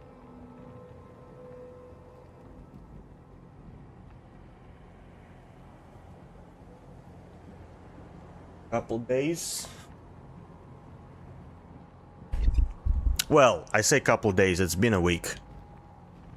I just Haven't streamed for some of those days during the week. I mean, we're at about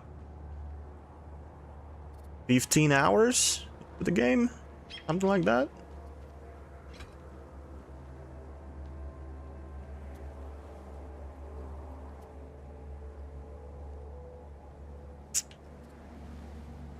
I wonder what these perch points or whatever POV points for. These should have been like the high points, perch points in Assassin's Creed. Like if you find one of these and you sit on them, it explores the map. It shows you all the activities on the mini map. This should have been an alternative to the bird, right? To these things. That would be cool. Like if you could have the bird, like you to identify the map, to open up the map, you could maybe go find the bird, or you could find one of these. Either or. That would be interesting. That'd be cool. Holy shit. What the fuck are you guys doing? Hello? Who are you? Oh. Another follower? I suppose you're wanting to become a man of the cloth? Well, drop your offering in the pile. Some say nothing is the best gift of all. Now take a sip, mate. Relax. And leave me alone. That's the, What is this? to enlighten see. The worst cult ever. Ah, imagine this. Nowhere to go, no one to be. Just let life pass on by. Go ahead, try it. Over there. Anywhere but here.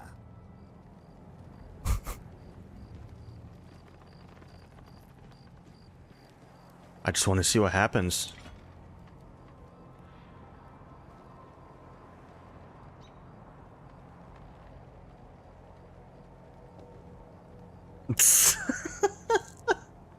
Oh yeah, this is our game now. This is our game. A chilling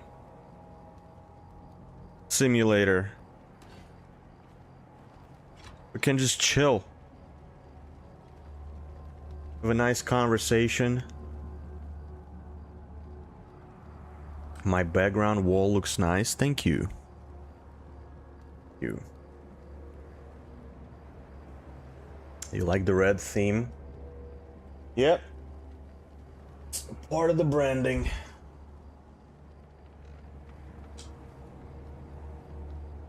Part of the branding, my friend.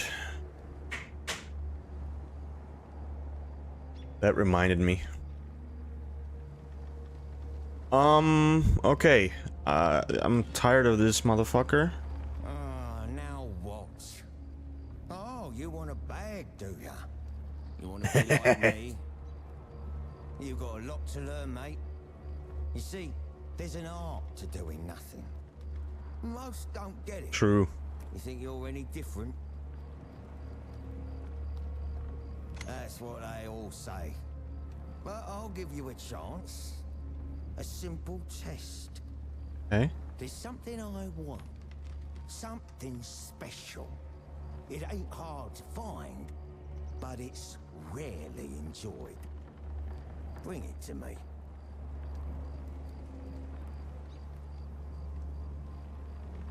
I'm guessing it's in this dungeon. Oh. Special moonshine. Oh, maybe that's what it was. That what you won? You piece of shit. Smells strong. Is this what you think I want? The Spider-Man game.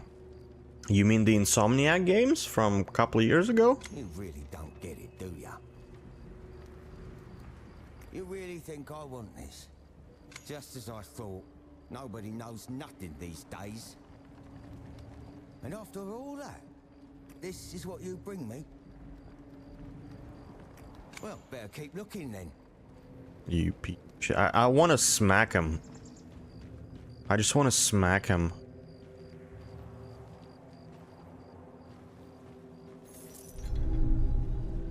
Ripped key. Okay.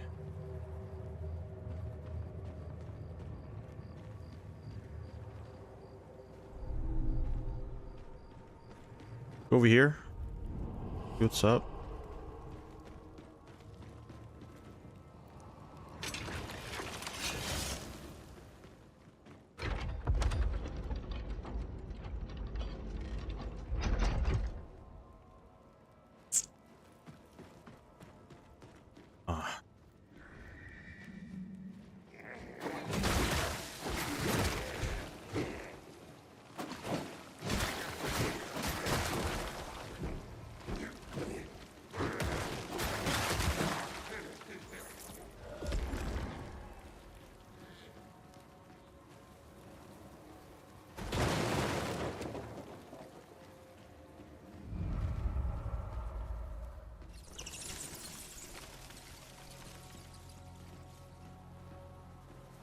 Oh shit.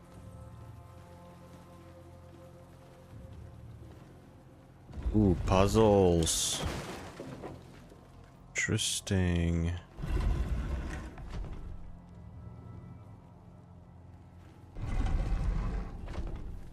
Oh.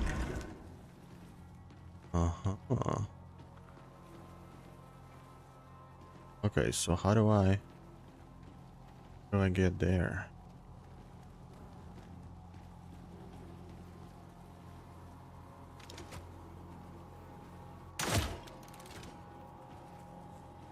Nope. Do I jump in?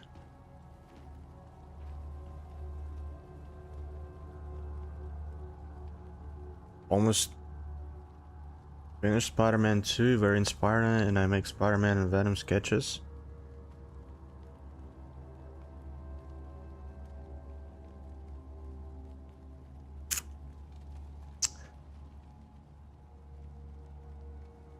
Are you going to solicit your design services for my stream? Is that what you're trying to do? Just asking. It's okay if you do, it's okay if you don't. But as a general rule, soliciting is a bannable bannable offense on the channel.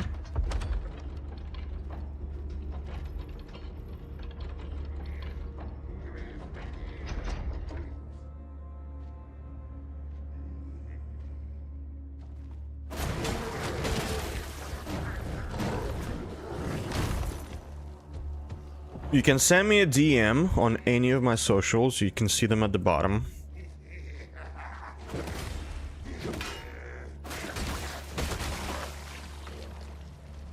Whichever you feel comfortable with. What is this? It is a fake wall. I knew it. I freaking knew it.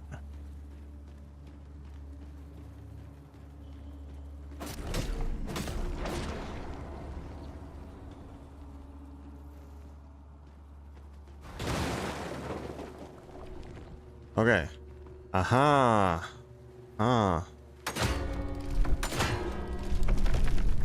Dude, this is so sick. This is so sick. This game is amazing.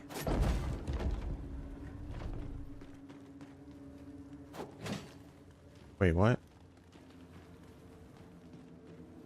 Now, how do I get there?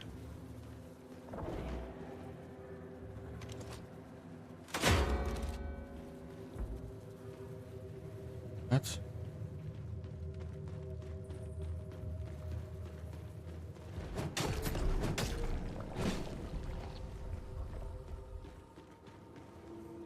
Oh, right.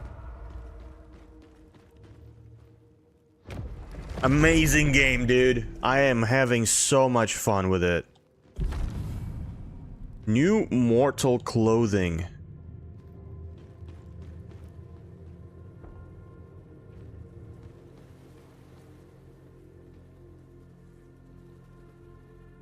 Dark Wolf, what do you see on the screen? Do you see any social media icons, perhaps? Anywhere? Maybe at the very bottom of the screen? Right, so... yeah. Then why are you asking?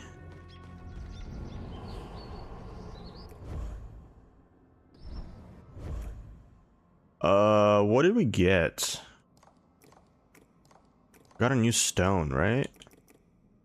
Retribution stone. Improves repulse damage.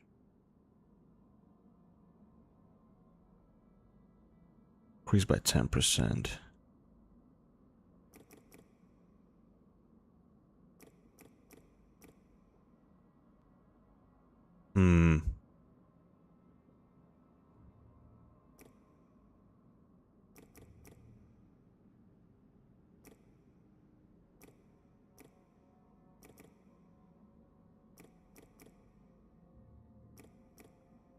There we go, getting some experience.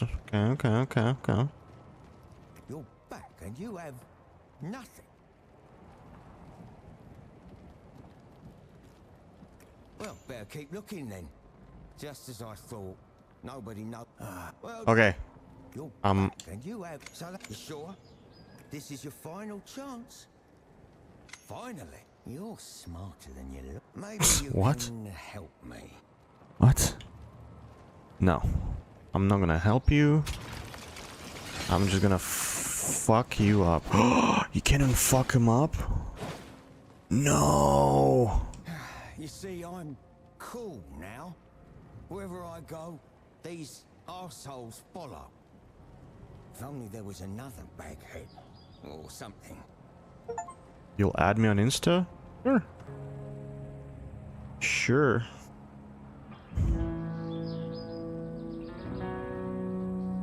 Why am I bowing to this fucking imbecile? He's bowing to me now?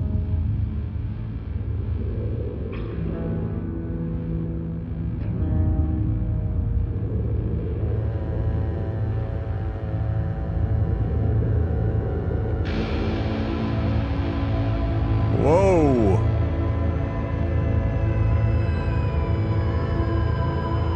Uh-oh. Uh-oh.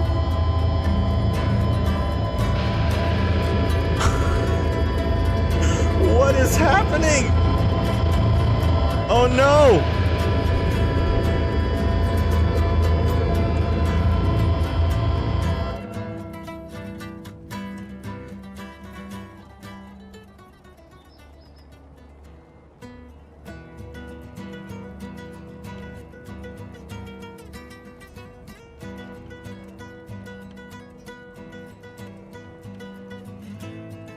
What?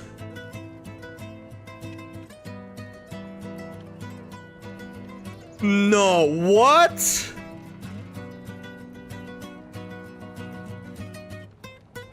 How is that an ending?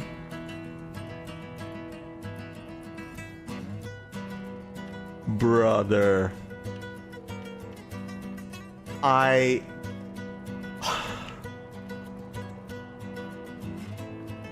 stumbled into a shitty ending by mistake. Are you goddamn serious? I just started getting good shit.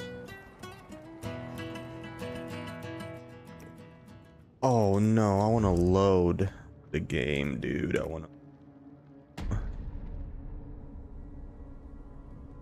wanna reload it. Okay. Okay. Okay, where are we at now? What do we have here? Okay.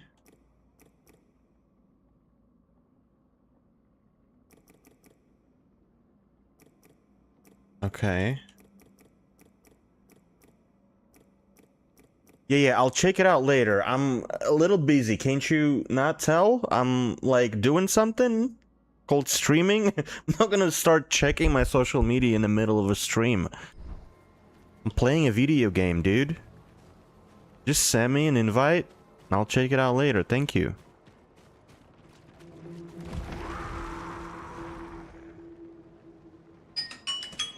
Okay, so...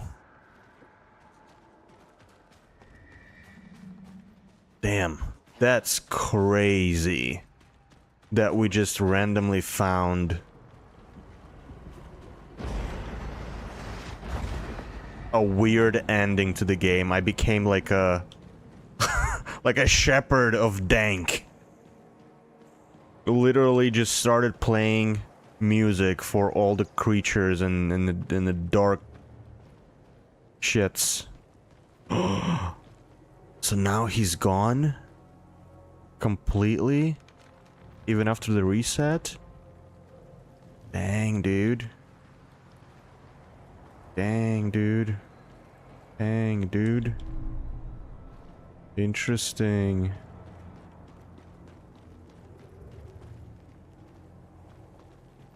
Interesting. The more I give, the less he cares. Why must our master test me so? I've given up all that I own, abandoned my kin, and yet he says I don't understand nothing. Wait, we got the Tarstone from that dungeon, right?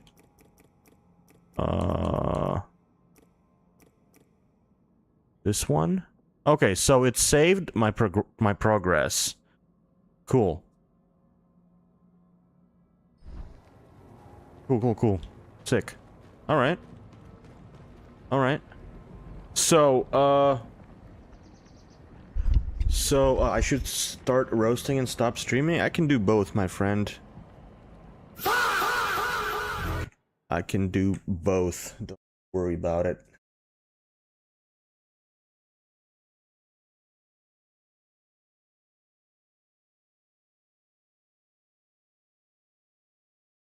Exile. 5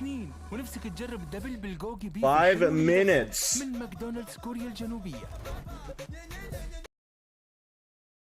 5 minutes. Okay, let me go back. Yes. Or let me just log out. Yeah, let's...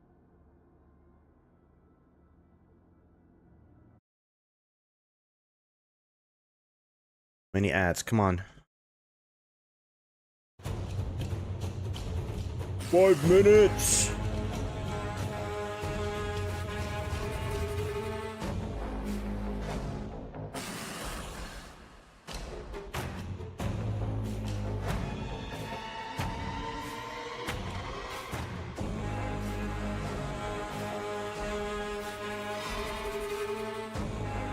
We're out here.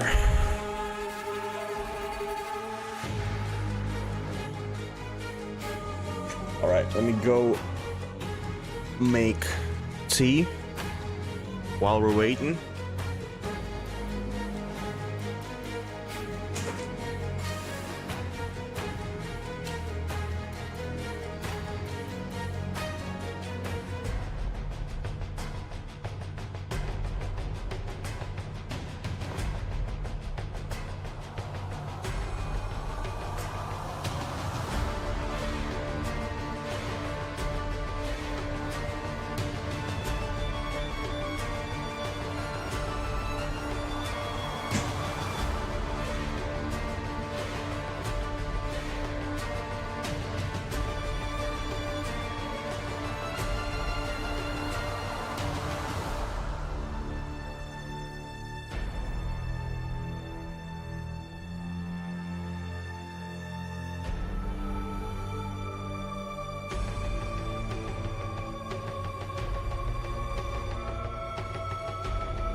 2 minutes. 2 minutes.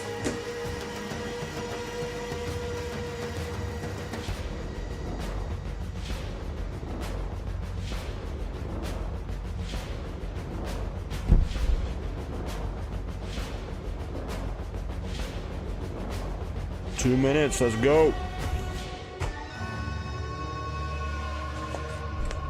Fucking camera, man.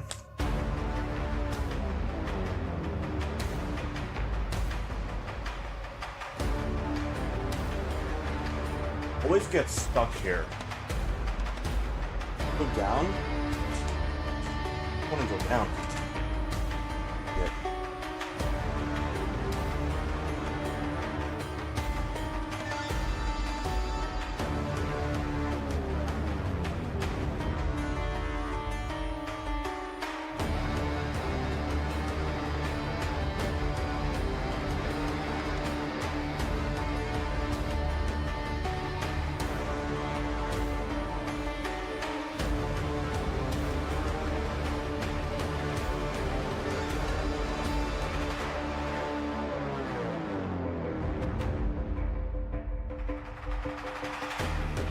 "30 seconds. Oh yeah, baby.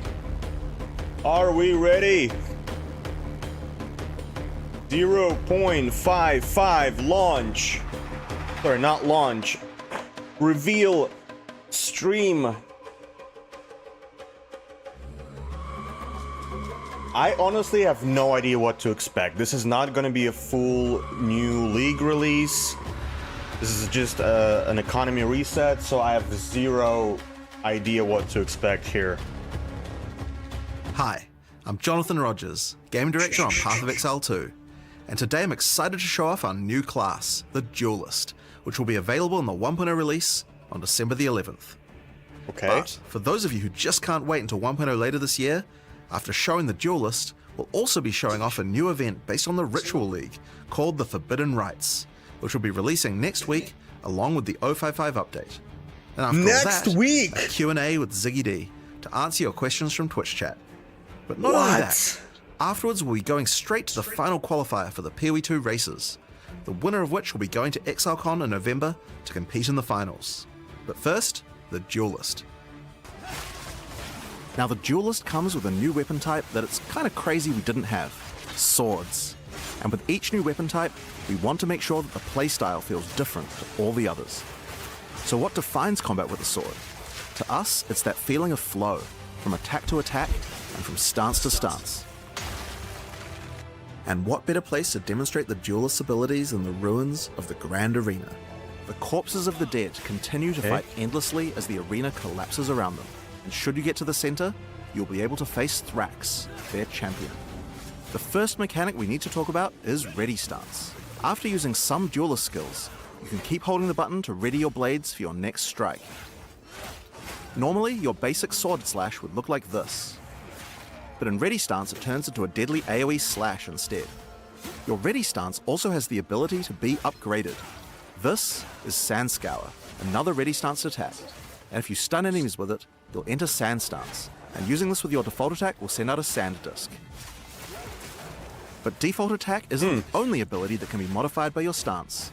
Like Perforate, for example. This skill is a triple stab, where the third strike sends out drills, bleeding your enemies. But from Ready Stance, you can skip right to the drills. If you use it from Sand Stance though, it will send out a bunch of mini sand discs from every enemy it hits. Perfect for large packs. Together, these basic abilities give a very unique feel to sword combat. It's quite different than any other class we've made, flowing from ability to ability. There's also some abilities that you can use while in Ready Stance, without breaking it. A good example are war cries, like this one, Intimidate. Time to die! Use it to deliver a cutting insult to your foe, intimidating them and causing your next attack to knock them off balance. Another great ability you can use already is Rending Dash. This movement skill slices through monsters, but since you stay in Ready Stance, it allows you to reposition to the perfect angle to strike. So far, we've been using Sand Stance to tackle these enemies. But what about Blood Stance? For that, we need to switch from two-hand to dual wield. Hell yeah, Now, look with swords, at we that wanted to art, make sure that man. the different options of one-hand, two-hand, or dual wield each have their own interesting playstyles. That looks sick. So unlike other weapon types, dual-wielding swords gives you the ability to parry attacks. Follow up with Bloodied Blade to enter Blood Stance. When using this one with default attack, you'll create a deadly blood wave, causing your enemies to bleed. Yeah, that looks and of sick. course, Blood Stance will also work with other skills that benefit from stances. So use it with Perforate, for example, and you'll get a bunch of mini blood novas. Once your enemies are bleeding, you might want to try out Hemorrhage. This skill creates deadly blood slashes that drastically speed up the bleeding on your enemies. And once the enemies have built up enough blood loss, slice through them with a Rending Dash to consume all the blood loss for a giga bleed. I was born for this. Now, one skill we couldn't have made the Duelist without Okay, is I'll- Cyclone. It's an absolute fan favorite. watch and just like first. before, when using it, you can spin to win. But this class is all about using stances. So how about we try it with one of those? Use Cyclone from Sand Stance, and you'll be spewing sand discs at your enemies left and right. Great for AoE clear. Now, parry also had a significant upgrade compared to before, and it's a lot more reliable now. But there's also another way to parry monsters that doesn't require waiting for them to attack you.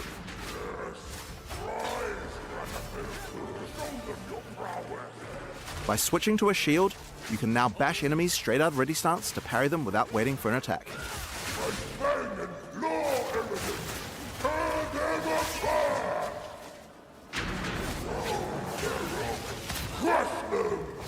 During the arena's heyday, challengers would first have to face deadly beasts to test their mettle, so why should it be any different now? Before you can face Thrax, you will need to defeat these dangerous adversaries to prove your worth.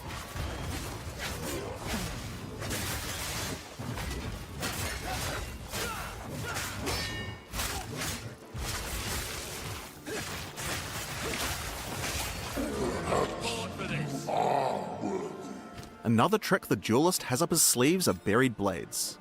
Earthrend creates blades that slice through the ground towards your enemies, and once in the ground, these blades have a few uses. The first one of these can be done using Charged Slash. The basic version is a simple lightning-infused cleave, but do it from ready stance, and it changes into a deadly spin, sending out lightning projectiles. But Charged Slash can also be used with the buried blades. Hitting them will turn them into mini Tesla coils, dealing lightning damage to nearby enemies. It seems here we have a warrior who refused to die. I'm sure we could put his equipment to better use. Mine. Oh, just a petty thief. Quiet. I've no guilt in this. You could also switch to a two-hander to plunge your blade into the ground, sending out a set of 3 blades that explode. But if you use Earthrend first, then you can get even more blades, and the blade plunge will make all of them explode. If you want an even greater field of blades, using Ready Stance with Earthrend has an interesting effect. Instead of creating one blade, it makes an entire wall of them. You can also hold the blade plunge skill to charge up the swords even further before they explode. Oh shit. Ooh, watch out for those chimeras. Man, but So like, for maximum damage, use Ready Stance into Earthrend, charge them up with Charged Slash, and do a held blade plunge for a massive explosion. all this, But that's not all. all these Blood and mechanics. Sand work with the blade plunge too, to empower We have to all your hold buried the blades. stance or Use hold it the with sand to button generate or do continuous something. sandstorms around all your blades. It's like, And this it's can be not a gonna devastating work combo in to the boom late bosses. game. Or use it with blood to create blood pools When around you each have like a blade. million mobs running at you, you're Cycloning not through gonna the blood pools will like, add blood to your cyclone. you're So not that gonna can be a want fun to channel option. While we're anything. talking about that, Cyclone counts as a storm, Or so it can hold pick a up button, other I mean. elemental ground effects too. Blade Conduit will summon a bolt of lightning to your blade and create shocking ground, and cycloning through it will add lightning to your cyclone. Okay. Combine it with the blood to get both effects. And of course, it's possible to get blood, sand, ice, fire, and lightning all at the same time on your cyclone. You guys will about have to work out a poison? good build for that yourselves. I want poison, man. Already you can see from just the tools I've shown you, this class has a lot of interesting combinations of abilities. With even just a few skills, there are a huge number of options you can do in combat. Now before we get to the boss fight of this area, there's just one more skill I'd like to show you. World Cutter. Charge it up and unleash the ultimate slash. Oh, this is the That's big not dick. all. Like so many of the Big dick duelist sword. abilities, it can be further enhanced with Blood Stance, or Sand Stance too. Alright, so those are just a few of the tools the duelist has at his disposal. So let's Interesting. use them to face the true threat, Thrax, the champion of the arena. Come to Thrax, little one.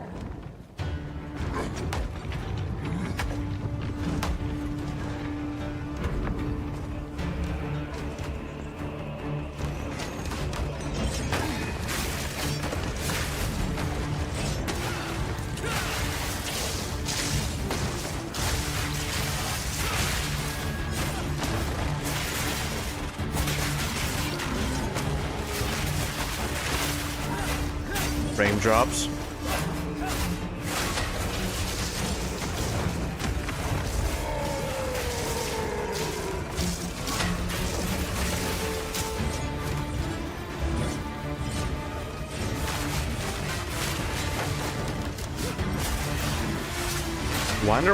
I wonder why he has no charms.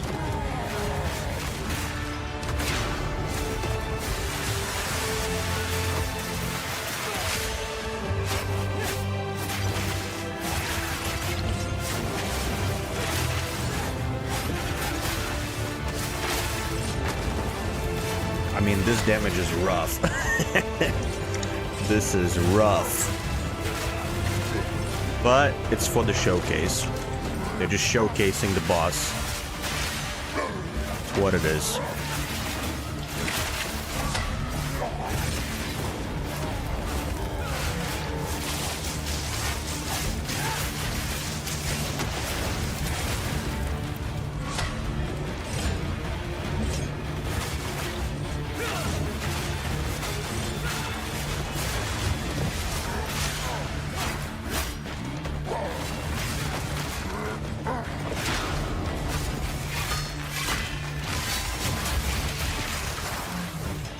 Okay. Alright, so that's a taste of what we have in store for the What the Duelist. hell was that at It's the my end? favorite class I've ever worked on, and provides a really dynamic combat experience that's just quite unlike any other ARPG. But we also wanted to show what kind of possibilities there are for the Duelist in the endgame.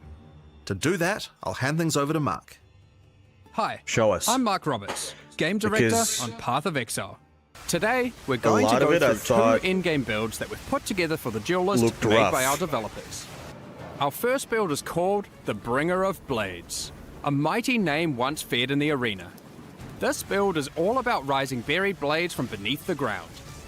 Some say each sword created by this build is from a foe slain in battle in the gladiator arena, and from the afterlife, they offer their sword back to you in respect. The bread and butter Okay, of that's this build sick. uses Earthrend, supported by the lineage support Calm's Madness, to maximize the efficiency of creating buried blades. It combines that with the Blade Conduit skill, to charge up all the blades with lightning. You can also use the Astral Projector support on it to be able to do so from ranged, if you want to minimize risk and place shock ground underneath your enemies. We also have Earthrend supported by Electrocute, so that we can keep the enemies crowd controlled.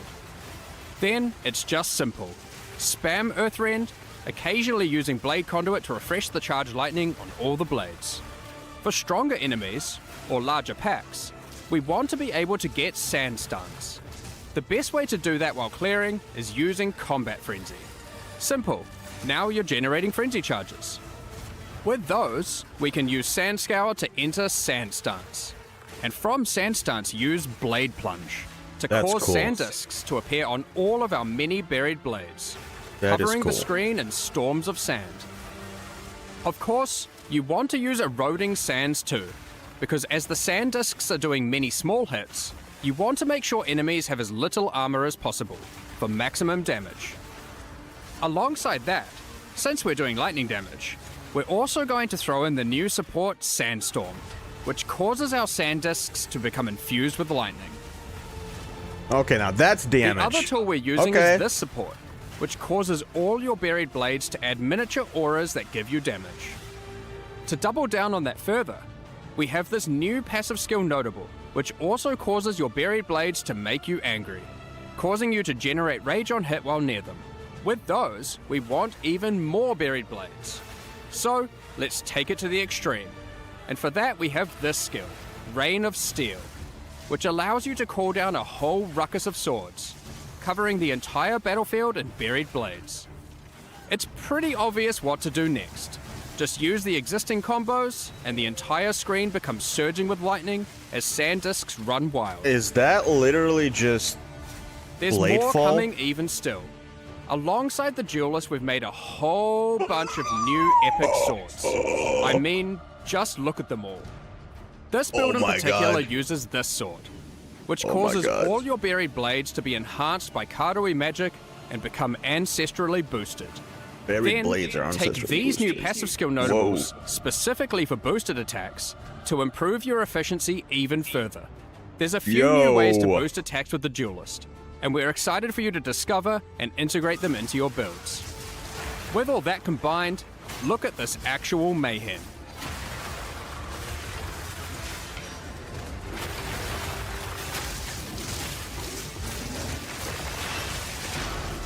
Now, we tried to not use unique items on this build, as we wanted to show its potential with just standard gear and skills. But this next one is a different story. So, let's move on to our second build. Here Show we me have some the Scourge Walker.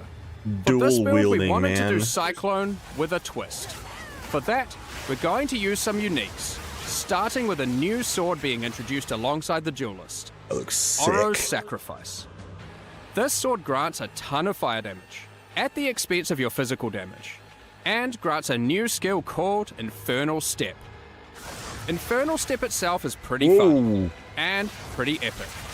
Use it as you flicker around, burning enemies as you strike them. Be wary though, there are both upsides and downsides to using this skill consecutively. Each use gains you a stack of Sacrificial Flame.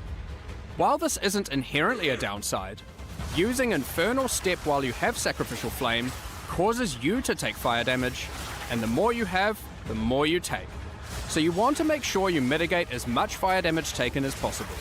Yeah, that's In order easy. to do this, we're using even more uniques. That's not really a Like downside. these, which have received some changes. Molten Tenet and Zoph's Blood. Then, we've just gone and used good armor gear in our core armor slots to stack up as much defense as possible. So, what about damage? We're doing a few things here that are pretty out there. Given we're using Oro's Sacrifice, we're dealing purely fire damage. However, we still need to be able to bleed for some huge DPS you'll see soon. To do that, we're using this unique ring, Blistering Bond. Blistering Bond. Yeah, This allows okay. our fire damage to scale bleeding, Okay. instead of physical damage. Our last unique is Barrack's Respite. As said originally, we want a Cyclone, which is a wind skill, and can benefit from elemental ground surfaces. Now, our Cyclone is a fiery vortex. One last thing to note before showcasing our Scourge Walker in action is that Oro's Sacrifice also grants you frenzy charges while at maximum Sacrificial Flame. This will allow us to fold Bloodied Blade into our rotation between Cyclone sessions to get Blood Enhanced Cyclone. Alright, now you can see our basic rotation. First, we use Infernal Step a few times. Then, once we have a frenzy charge, we use Bloodied Blade. This puts us in Blood stance. And then it's simple. Cyclone away. As you can see, we have the perfect harmony of demonic powers. Blood and fire fill the screen. Honestly though, we need to add some horror and flesh to the build to really embrace the fantasy. For that, let's use this new support gem, which we will put on our Cyclone. Given we're already bleeding, this can cause enemies to shed chunks of flesh when hit, which explode after a short delay. Check out this ruckus. Oh, and while we're at it, let's add even more fire by using the Fan the Flame And the support. flames. At this point, you can already see how much this is getting out of control. I love it. You may notice we have an excess of frenzy charges. So, you want to throw on Echoing Strikes, which consumes all your frenzy charges to cause our next Cyclone to create a bunch of Cyclones. Feel free to add Infernal Cry to the I mix, 'cause why literally not? said yesterday.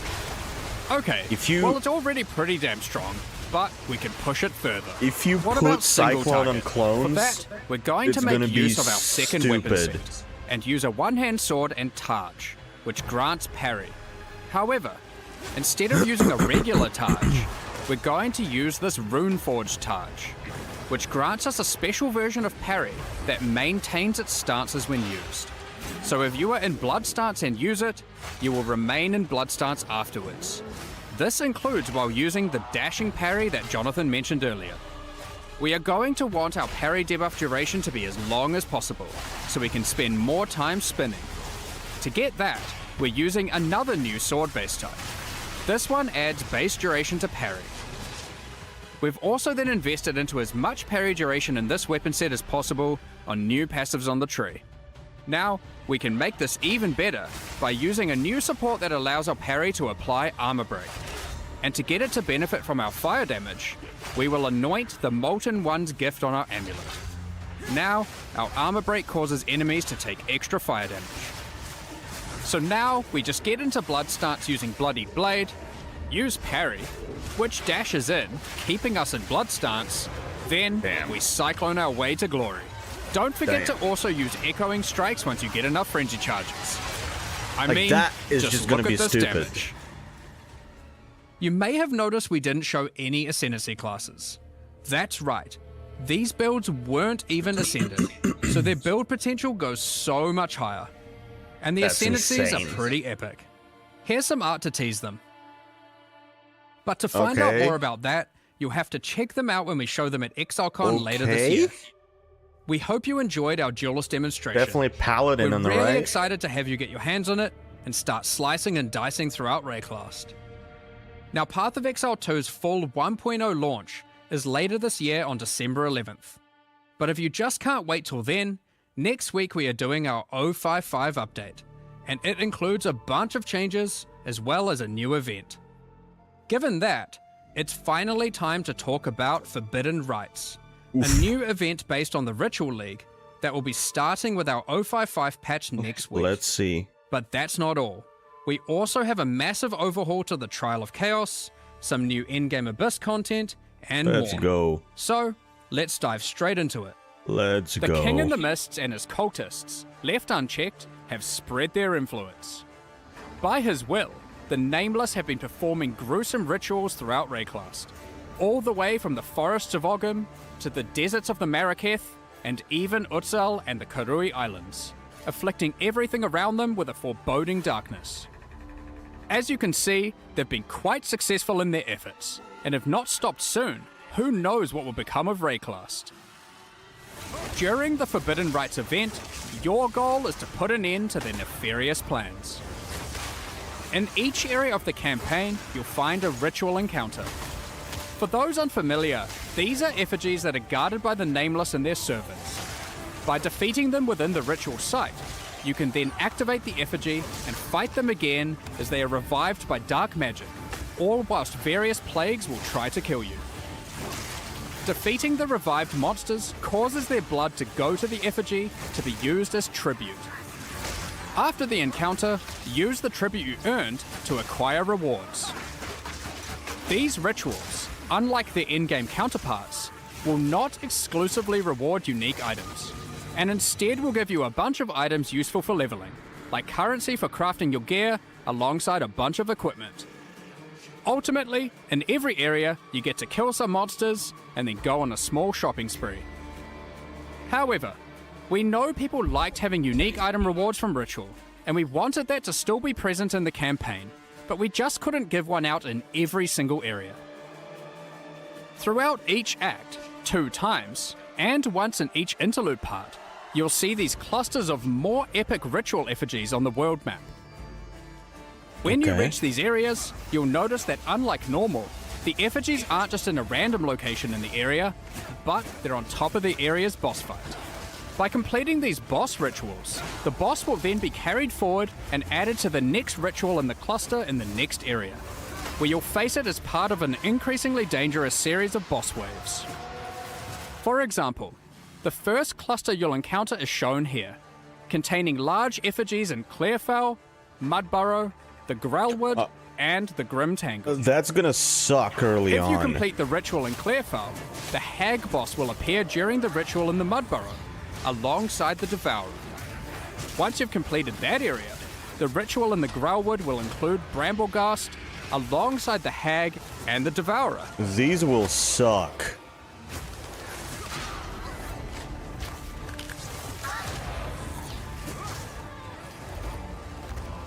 Then, to top it off, when you get to Grim Tangle, the ritual in that area will have its boss, the Rotten Druid, and the previous 3, totaling 4 boss fights in one epic final showdown. That's where the unique rewards come into play. By completing these epic boss ritual encounters, you then get to spend your tribute on unique items. Given ritual is the content of the league, we wanted to make sure it worked in multiplayer well. Historically, only the creator of the area gets to spend tribute at the end, while your friends just have to watch. We've made some improvements to this experience. In 055, every party member earns their own tribute and can spend it on their own rewards, so no one has to miss out. Cool. In order to make it not too rewarding in groups, we've restricted it so party members are unable to reroll the shop and they have fewer options available to choose from. So that's the campaign and a multiplayer improvement, but what about the endgame? Given that Ritual was already available to be added to your maps, well, once you reach the endgame, you'll still have Ritual encounters in every area, and they'll still give unique items and omens, but we've added one extra mechanic here to add new difficulty and reward heights to your endgame maps. After completing Rituals in endgame, you want to keep an eye out for this item, a Sacred Bloom, which you can spend tribute on to acquire. If you happen to find one, you can then use it and apply an entrance to the Wildwood to an in-game map of your choice on the Atlas. Then, when you enter that map, you'll find this entrance at the start of the area. By entering it, you're sent into the Wildwood. You have limited time here, but while in the Wildwood you can find wisps, and you want to follow the trails of them and collect as many as possible. There are 3 different types of wisps: Primal, Vivid, and Wild. It's closer to When you then have POE1 to exit though, the Wildwood, right? the wisps are freed and will spread across the map, possessing and influencing many monsters. Primal That's wisps, just like in when POE1. freed, can cause normal monsters to become magic monsters. Vivid wisps, when Question freed, is, can add additional it gonna modifiers be to rare monsters. As And absolutely wild wisps broken add rarity of items drop to all monsters. as when it first If you're when really it was lucky, first introduced keep an in eye out for POE1. these sacred wisps. I wonder what they do. Of course, you can gather all 3 types of wisps if you really want to juice your maps. And by using ritual tablets, you can increase the amount of wisps found while in the Wildwood. Be warned though, while affected monsters drop better items, the wisps also empower them, making them considerably more difficult to defeat. So, that's the Forbidden Rites event. While it isn't a full league in the traditional sense, it gives you the perfect opportunity to start in a fresh economy. For those of you who enjoy having clear goals to work towards, this event league also introduces a new set of 8 challenges. These include completing the campaign rituals, defeating named rare monsters, reaching level 90, and more. Completing them will earn you 4 exclusive cosmetic rewards and a statue for your hideout to commemorate your success. Yeah. Swarm your enemies with the Locust Footprints effect. And send your foes scurrying to their demise with the Locust Swarm Finisher effect. Fear the dark no longer with your Wildwood Guardian pet at your side. And level up in fashion with the Wildwood Affliction level up effect. Cool. Next, let's talk about the Trial of Chaos. Yes. Since Early Access launched, we've received a lot of feedback about the Trial of Chaos. It was just obvious that it wasn't good enough. So we've gone through pretty much every part of this trial and made improvements across the board. Nice. There's so much to cover here, so let's just fire away with some of the more important changes. Starting with a banger. You can now leave the Trial of Chaos between rooms and resume later at your leisure. Oh, thank fuck for that. Alongside improving almost every aspect of the encounter types, we've made far more of the rooms just about slaying all the enemies. Instead of the more specific objectives, like escorting the statue or implanting soul cores. We've increased the size of that pesky elevator and made them more responsive. We've made the doors between rooms open quicker and from further away. We've shortened the distance between rooms to have less running. We've added a lot more inherent scaling to the area and to the Trial of Sekimas too, to account for the lack of Atlas Tree. We've made the Trial Master only time freeze to spawn in all the monsters once at the start of the run, instead of in many of the rooms. On top of that, we have done a full pass on all the modifiers, making them significantly less dangerous at lower tiers, and rising to the same difficulty at their maximum tier. Additionally, all the modifiers now grant bonuses to item rarity too. The modifiers now also have better descriptions. Oh, that's cool. Being more explicit about what danger you're signing up for. We've also added a new kind of modifier, called a wager modifier. These are meta mods that can significantly increase the danger and reward of your trial. For example, this one increases the tier of every modifier already applied to your run, but in exchange for that, doubles all the currency you've earned so far in the run. There's about a dozen of these, and they have some pretty interesting effects. Sometimes you want to apply them early in the run, other times late. They add a very cool dynamic element to the mod selection between rooms. The Uxmal the Beast Lord boss fight in the Trial of Chaos has had its arena redesigned entirely. Less flying, more attacking. The more significant elite monsters that spawn during the Trial of Chaos is the best are now more dangerous, change. but more rewarding. Speaking of rewards, you can now also find these chests between each room to get some bonus items for your efforts. And the rewards available when choosing modifiers no longer offer random corrupted items, now exclusively offering only currency items and soul cores. Oh, and we've done a full balance pass on those too, to make them more powerful, alongside adding some new ones to the trial and endgame.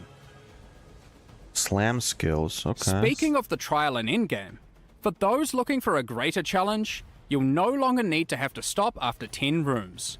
You can now continue all the way to room 30, with the difficulty and rewards escalating as you progress. Combined with the previously mentioned wager modifiers, the rewards of these runs can get very, very juicy. Reaching these later rooms will also allow you to obtain all 3 Trial Master fragments in a single run, giving skilled players a clear and reliable path towards facing the Trial Master rather than leaving their progress entirely to chance. We've moved the functionality of the wager currency mechanic from magic inscribed ultimatums that could drop from the Trial Master into the base mechanic. This can be accessed at the end of every 10th room. Overall, this is a much more polished version of the Trial of Chaos, and we think it addresses many of the concerns players have raised over the past several months. When we introduced the new endgame in Return of the Ancients, we wanted the journey through the fortress to feel epic, and it was. But your first time progressing through it, it is a massive undertaking. Yep. With a fresh economy, we wanted to make the fortress easier to complete. So in 055, we're making some changes.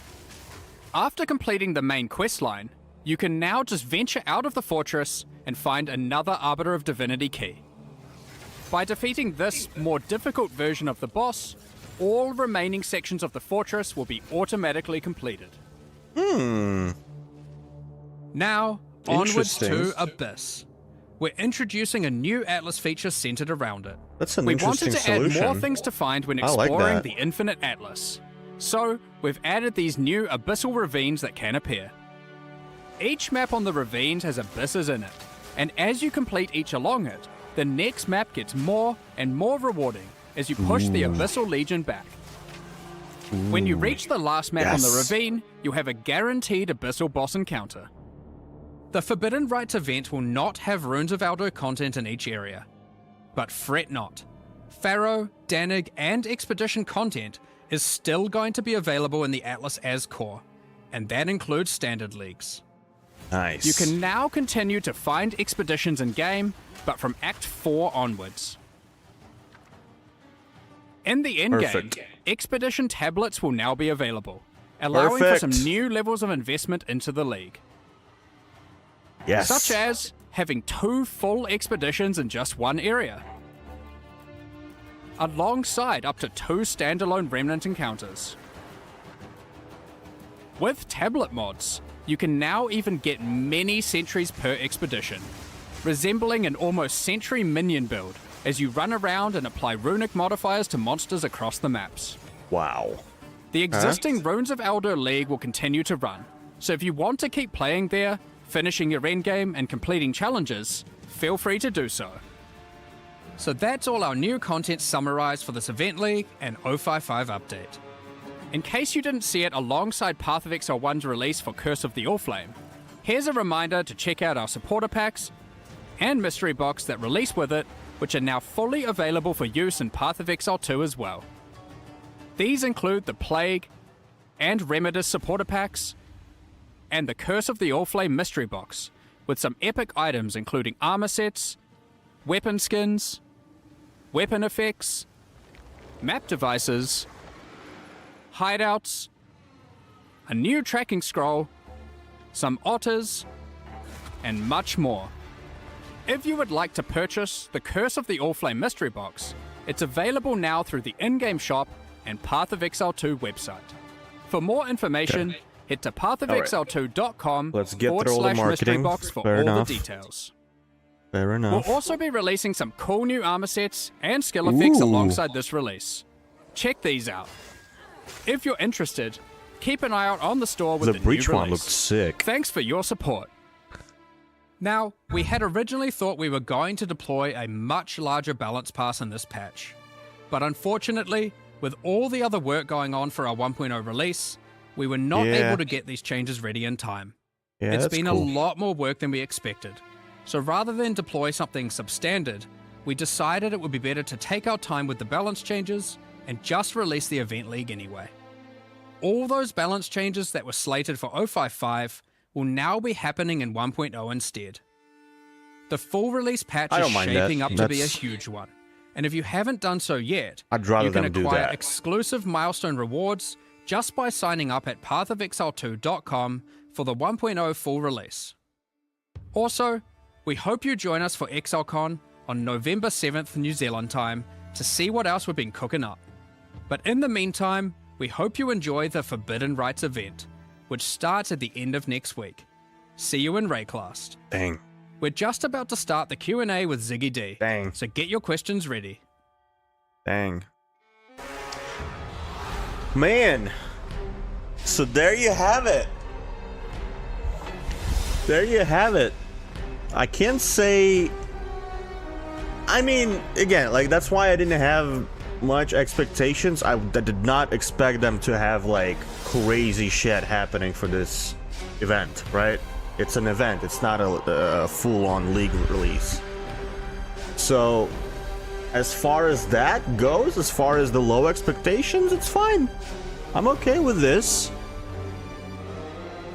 Now, without any balance changes, that means we just... Okay, we're gonna have a reset of the economy, but then we have September, October, G'day and November, welcome back, Exiles. and like Joining half you of from around December. the world. So almost I'm 4 in months Australia. We've got Jonathan over at Gamescom. sort of and kind we've got of the Mark in same New Zealand. So we're all over the place this time. going coming on. remotely Okay, for I some mean- Q&A to talk about what we saw with the Duelist today, the 0.55 event update, and various other little questions that you might have in a bit of a mini Q&A session. Thanks for joining us from all over the place, folks. So, Jonathan, you're at Gamescom. the fatigue At is going to Wonders, what's it be like able to actually play the Duelist. real. How's it been Let's going? just say that.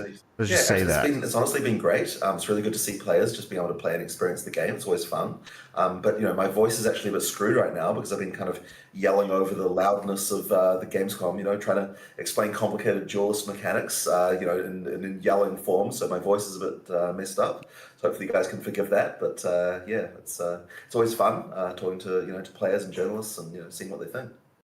Yeah, have you been able to get some like good kind of in-person feedback there, since you're right there with people as they're playing? Yeah, the for class sure, for the first time? absolutely. I mean, yeah, it's great. We've also got Kevin, who's been one of the designers, doing working on the Duelist as well. He's been able to get direct feedback, talk to players as well. It's been really good. Awesome. And Mark, you're over in New Zealand where you were just working on the endgame builds that you showcased in that video there, which were pretty spicy. How are things going over there in the studio? Well, I'm at home right now, but it's been pretty hectic.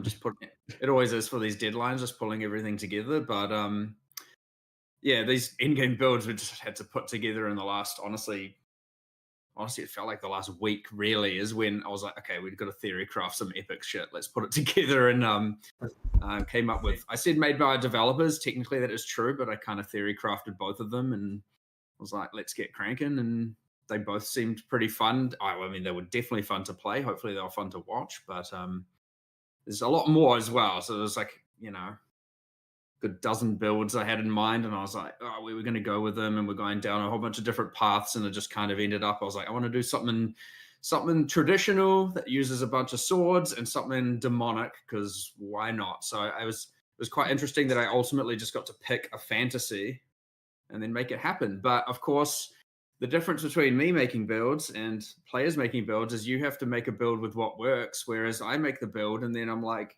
go and make it happen, development team. Thank you. So change the balance until it works, basically. Yeah. Make this a thing. Well, you certainly have a lot to work there with the Duelist. There is a lot going on there. I know, Jonathan, you personally were just telling me earlier that you're like very excited for the Duelist in particular, and that it's the most fun you've had with the game so far, or something to that effect. Absolutely. I really love this class. Like, I really love melee combat in games. Like, it's something that I really enjoy. And this one really, honestly, I would say finally kind of delivers something that I would say is like peak melee in an ARPG. Like, I honestly really love it.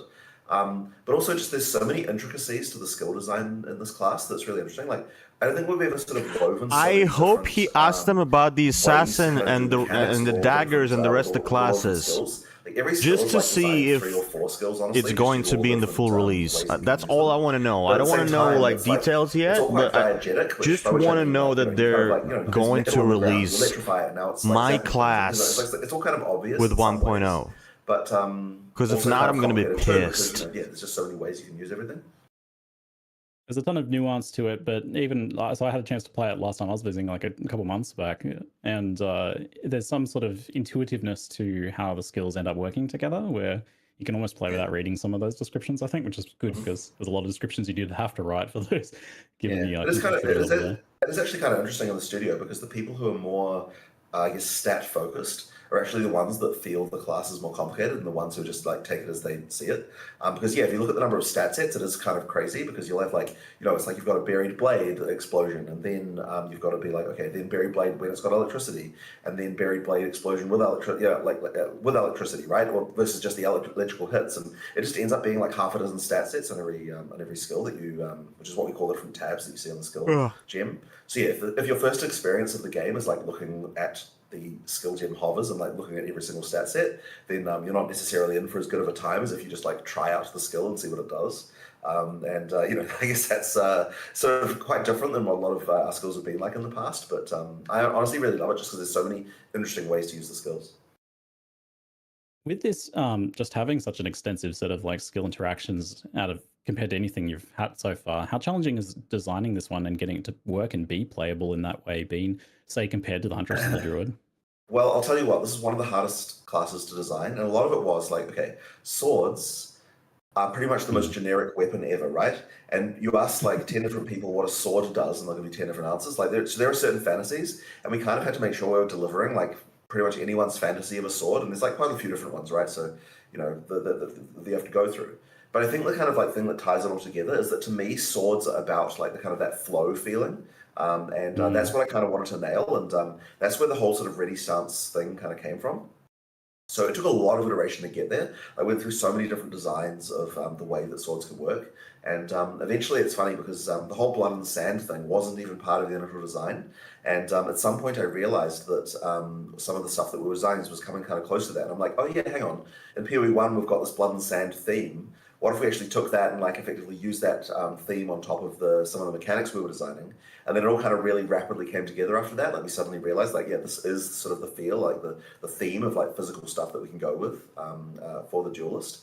And it ended up working really well. So I'm really happy with the way that ended up. Yeah, the stance thing in particular, I remember when I was trying it, like, and you're talking about flow and how important that was.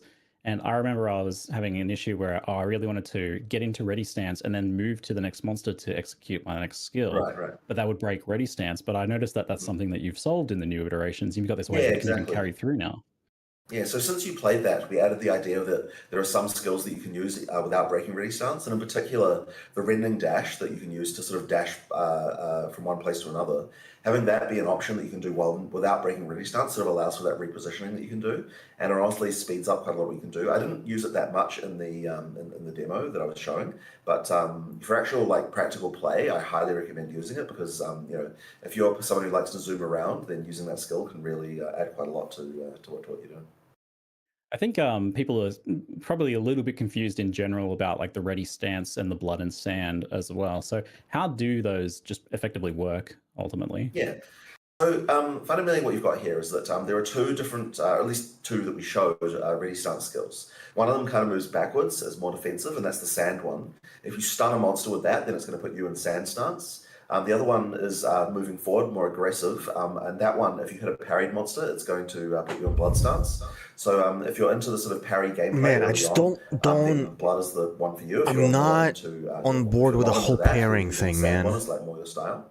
Like, what the fuck am I going to be parrying in the end game? I want to one of the questions that we often get is like, oh, what if I just don't want to parry? cyclone What if I through don't want to shit. I don't want to parry. And frenzy charges effectively act as your bypass. So as Mark showed in one of those builds there, combat frenzy is like a good way to be able to kind of like get those stances without that. But there's even other ways as well. So there's also support gems that allow you to get blood and sand without having to even do either of those skills as well, and like quite a few different options. Okay. Like, there are actually a huge number of different options that got a couple really uniques as well. We've got at least one sand stance unique and one blood stance unique right now that weren't shown. And then there's also the thing of getting blood on the ground as a way to get blood on things like Cyclone. I actually didn't realize this was going to happen, but in one of my demos, I had one of those vampire monsters from Act 1, and it's like, use one of those blood pools on the ground, and that actually triggered the blood. And I had no idea that we actually had done that even. Like, I didn't realize that those blood pools technically were the same mechanic. So yeah, you can like get blood-coated Cyclone from just playing against one of those vampire monsters. Well, that sort of touches on one of my other questions then. So, like, some people, I think, especially people who maybe just played a little bit of parry when Huntress first came out, and obviously since then it's changed quite a bit. But about parry, some people are definitely worried about parry. Like, they see that as like a negative for a class to be focused on that because of a bad experience someone had with it or something. So how has parry changed or been improved here? And also how like mandatory is it for the duelist playstyle there? Well, certainly we didn't want it to be mandatory because that was one of those things we did with the Huntress where parry was really important for that class initially, and we wanted to make sure that it wasn't here. That being said, it is a duelist. I want parry to be a thing for it, so like, we did want at least one of the archetypes to involve that. But at the same time, one of the big issues that we've had with parry, kind of two things really, like it just comes down to unreliability. So there's a new change that we've just implemented for parry, which is actually quite complicated to do. And it's a little bit complicated to explain as well. But effectively what we've done is we've made it so that when you're parrying, your character is effectively enlarged against skills that are parryable. So that means that you'd kind of have this problem before where you'd feel like you would try to parry something and it looked like the monster would kind of hit you, but it just didn't. And that was happening all the time, and like one of the frustrating things about parry. So what we've done is now that we've made this change, it means that monsters hit you much more reliably when you're parrying. And so it just makes the whole thing a lot better. But the other issue that we had as well is just boss fights. Like some boss fights just don't really have a lot of parryable attacks. And that's where the shield thing comes in. We can do the shield bash to allow you to parry a monster even when they're not attacking you. So that one's kind of like, it also can be used during clearing as well. But I sort of saw that as fixing like the boss fight problem of like, just some bosses just don't have abilities that easy to parry. So it makes the whole thing a lot more reliable in any context right there. So both of those changes together really do improve the feel quite a lot compared to what we had before. And honestly, like, I mean, I love to parry personally, but as I said, even with that said, we know it's not for everyone, so we wanted to make sure there's other options too. Yeah, that shield, the Buckler shield bash parry was super satisfying when I was messing around with that. So it is one of those things that's so hard to explain to people though, because where do you even put the tutorial for that? Like it's just kind of like an extra thing on your native skill that you've got, like, just the shield that you've got right from the beginning. Normally people don't look at the videos for like the base skills like that. Like technically there are videos for it. If you go in the alt menu, you can get to it. But like nobody's really digging into there and looking for that. So it's kind of hard to find where to explain that. But I guess anyone who listens to this live stream will know about it. And hopefully that'll slowly make its way through the community. I was going to ask, because like, I didn't even know about that until you told me about it later. What were you saying? A couple more parry things there for a bit later as well. We have a, not that I'm trying to spoil everything. We have a new reservation skill codenamed Arcane Parry right now, which is effectively, it charges up, and then when you parry, it does a much more significant shockwave comes out of you, just to like allow for a lot more area of effects coverage. And that means that all those monsters get parried as well, by the way. So the point of this is to effectively make it so that, like, we had this thing before where there was a period there where parry was like, you had a really, really huge range.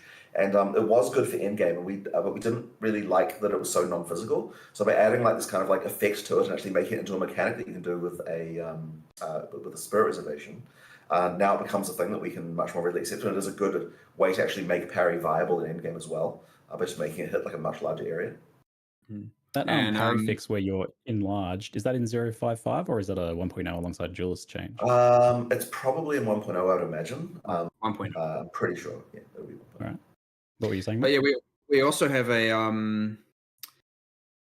other unique helmet coming, which causes your war cries to parry enemies. What? And then in the full radius. And we also have Interesting. We're currently trying. We're hoping we can get this, but just so that if people want to play two-handed sword and want to still engage with it, we're trying a two-handed sword base type that grants parry, and you can parry with that. So that'll be a very specific base type. I'm excited about that. Base type. Yeah. I was definitely a little sad to see that you couldn't parry with the two-handed, but I don't understand not wanting them this all to be the same. obsession with parrying so you can parry with the dual an wield swords, which is ARPG, obviously man. the swords. I and you can understand parry with parrying in the a buckler. All fucking the armor evasion Souls-like. shield bases, right? Like the other But ones as when well. you So like you've got the parry with those, but that's your unique two-handed playing sword a parry. It's pretty cool. game I mean, it does make it more work. where That means even more you animations, right? You have to do making two-handed parry animation now. split-second decisions where you have to like, It's fine. you know, I was going to ask about the animations actually, because these are definitely sort of the cool react animations that we've seen so far, and also just They in definitely general, are. like within the coolest sword animations I've seen couple in of any game. frames, Even noticing yeah. like some real kind of like because you have authentic tons of aspects shit to some of coming the your movements. It's way, like, obviously and it's over you the top, like constantly sword and have stuff. But some of the on-ground movements effects, in, you like, say, have the Cyclone, where on-death the swords effects, twist around and the swords you are have handled and stuff like that. hundreds Like, of monsters on the someone knows screen. sword I mean, stuff on your team. it is clearly. Parry is it just has done a such phenomenal a job, not only of the fucking animation itself, but also just researching hassle, stuff. man. I actually had someone at Gamescom, It's like such a journalist, say to me that, liability as they actually a know mechanic. how, they've I don't used the sword understand and why done some, like, Jonathan blade keeps practice, and the thing quadrupling the first thing down he said on was, it. I don't like, like it. did you like hire anyone to like advise Just about this? let And it's us like, no, hit our things. animator's just really interested in this Let stuff. us, And what they do is he's got like I don't know, he's generate got, like, shit weighted, by just hitting sort of weighted things, not plastic, parrying blade shit. he's got in the studio. And It's he the can wrong film, type video of game reference for himself, like, that. doing things and sort of get some of that God. to get video of it that he can use to kind of work out how to do the movements. But he's just really interested in all of this kind of stuff, and he does a lot of research, like watching YouTube videos of actual people like doing this stuff, and yeah, like it's resulted in like just a really amazing looking set of animations. Like yeah, honestly some of the best animation work we've done. Yeah, I would have believed if you had said like, oh yeah, we had some Heba guy came in, we mocapped them or something. So that's really impressive work. So Yeah. some great stuff. Yeah, it looks super wicked. But at the same time, like you've also not been afraid to go a bit over the top there. One of the press images with a gigantic anime. Yeah. I mean, hilarious. there has to be some level of anime inspiration if you're talking about swords for certain things. Like as I said before, like everyone's got different fantasies about what being a swordsman means, and the sort of anime sword thing is definitely one of those. So yeah, we kind of had to have it. Yeah, you've tried to touch on all of those. You definitely got that dash in kind of nothing personal anime thing where they slice and then fall apart afterwards. Yeah, exactly. So I'm not sure if we even showed that in the video really, but we actually have some new tech now where all the monsters are capable of being sliced into pieces. So it actually works like all the monsters are being like split up, and then we can. It's actually a mechanic. You know what? Actually, one of the in-game builds had it, didn't it? Where you slice monsters up. And then we've even got mechanics to take advantage of that, like the one that makes so that some of the chunks explode after they get sliced up. Yeah, so it's an actual thing now. We kind of originally did it just as a visual cool thing, but That we sounds turned an actual cool. game mechanic as well now. So that's kind of interesting too. These devs have ideas. I had the meat chunks on bleed. I think we're calling them meat chunks internally. Meat chunks on bleed, but I didn't have the meat chunks on slice and dice or whatever. Right, okay, you didn't know that one. No, with that's a different build. Right. All up, I know that this has been a pretty challenging class to showcase, and it's something we chatted about quite a bit, how you wanted to like show, you know, the campaign and the end game. And I think like having both of those here in this showcase has been really good for people so they can see and have like kind of like that full picture. Obviously, wanted the slower technical stuff to show like how the animations work, how the interactions work, and then you wanted the end game to show like what people can aspire to. But how well do you think overall that you've been managed to communicate the duelist here? Because I feel like it's a hard thing to nail down without actually playing it.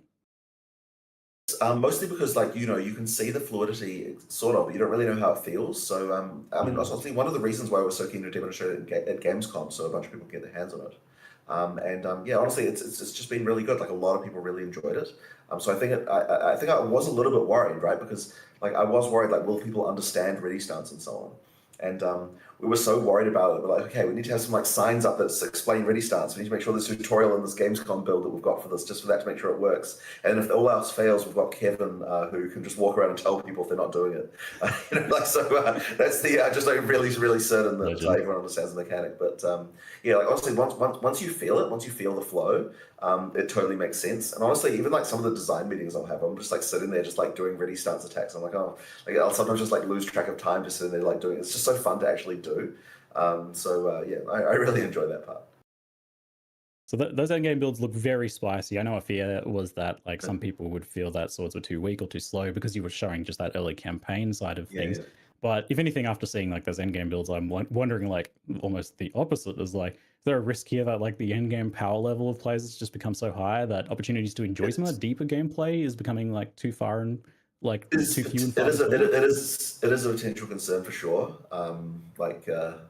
Balance will be tricky, I suspect, to get right. What the fuck is going on? on? Like the current balance, but maybe Mark, you've got some more theories about that. What's going on with Twitch? What the hell is going on?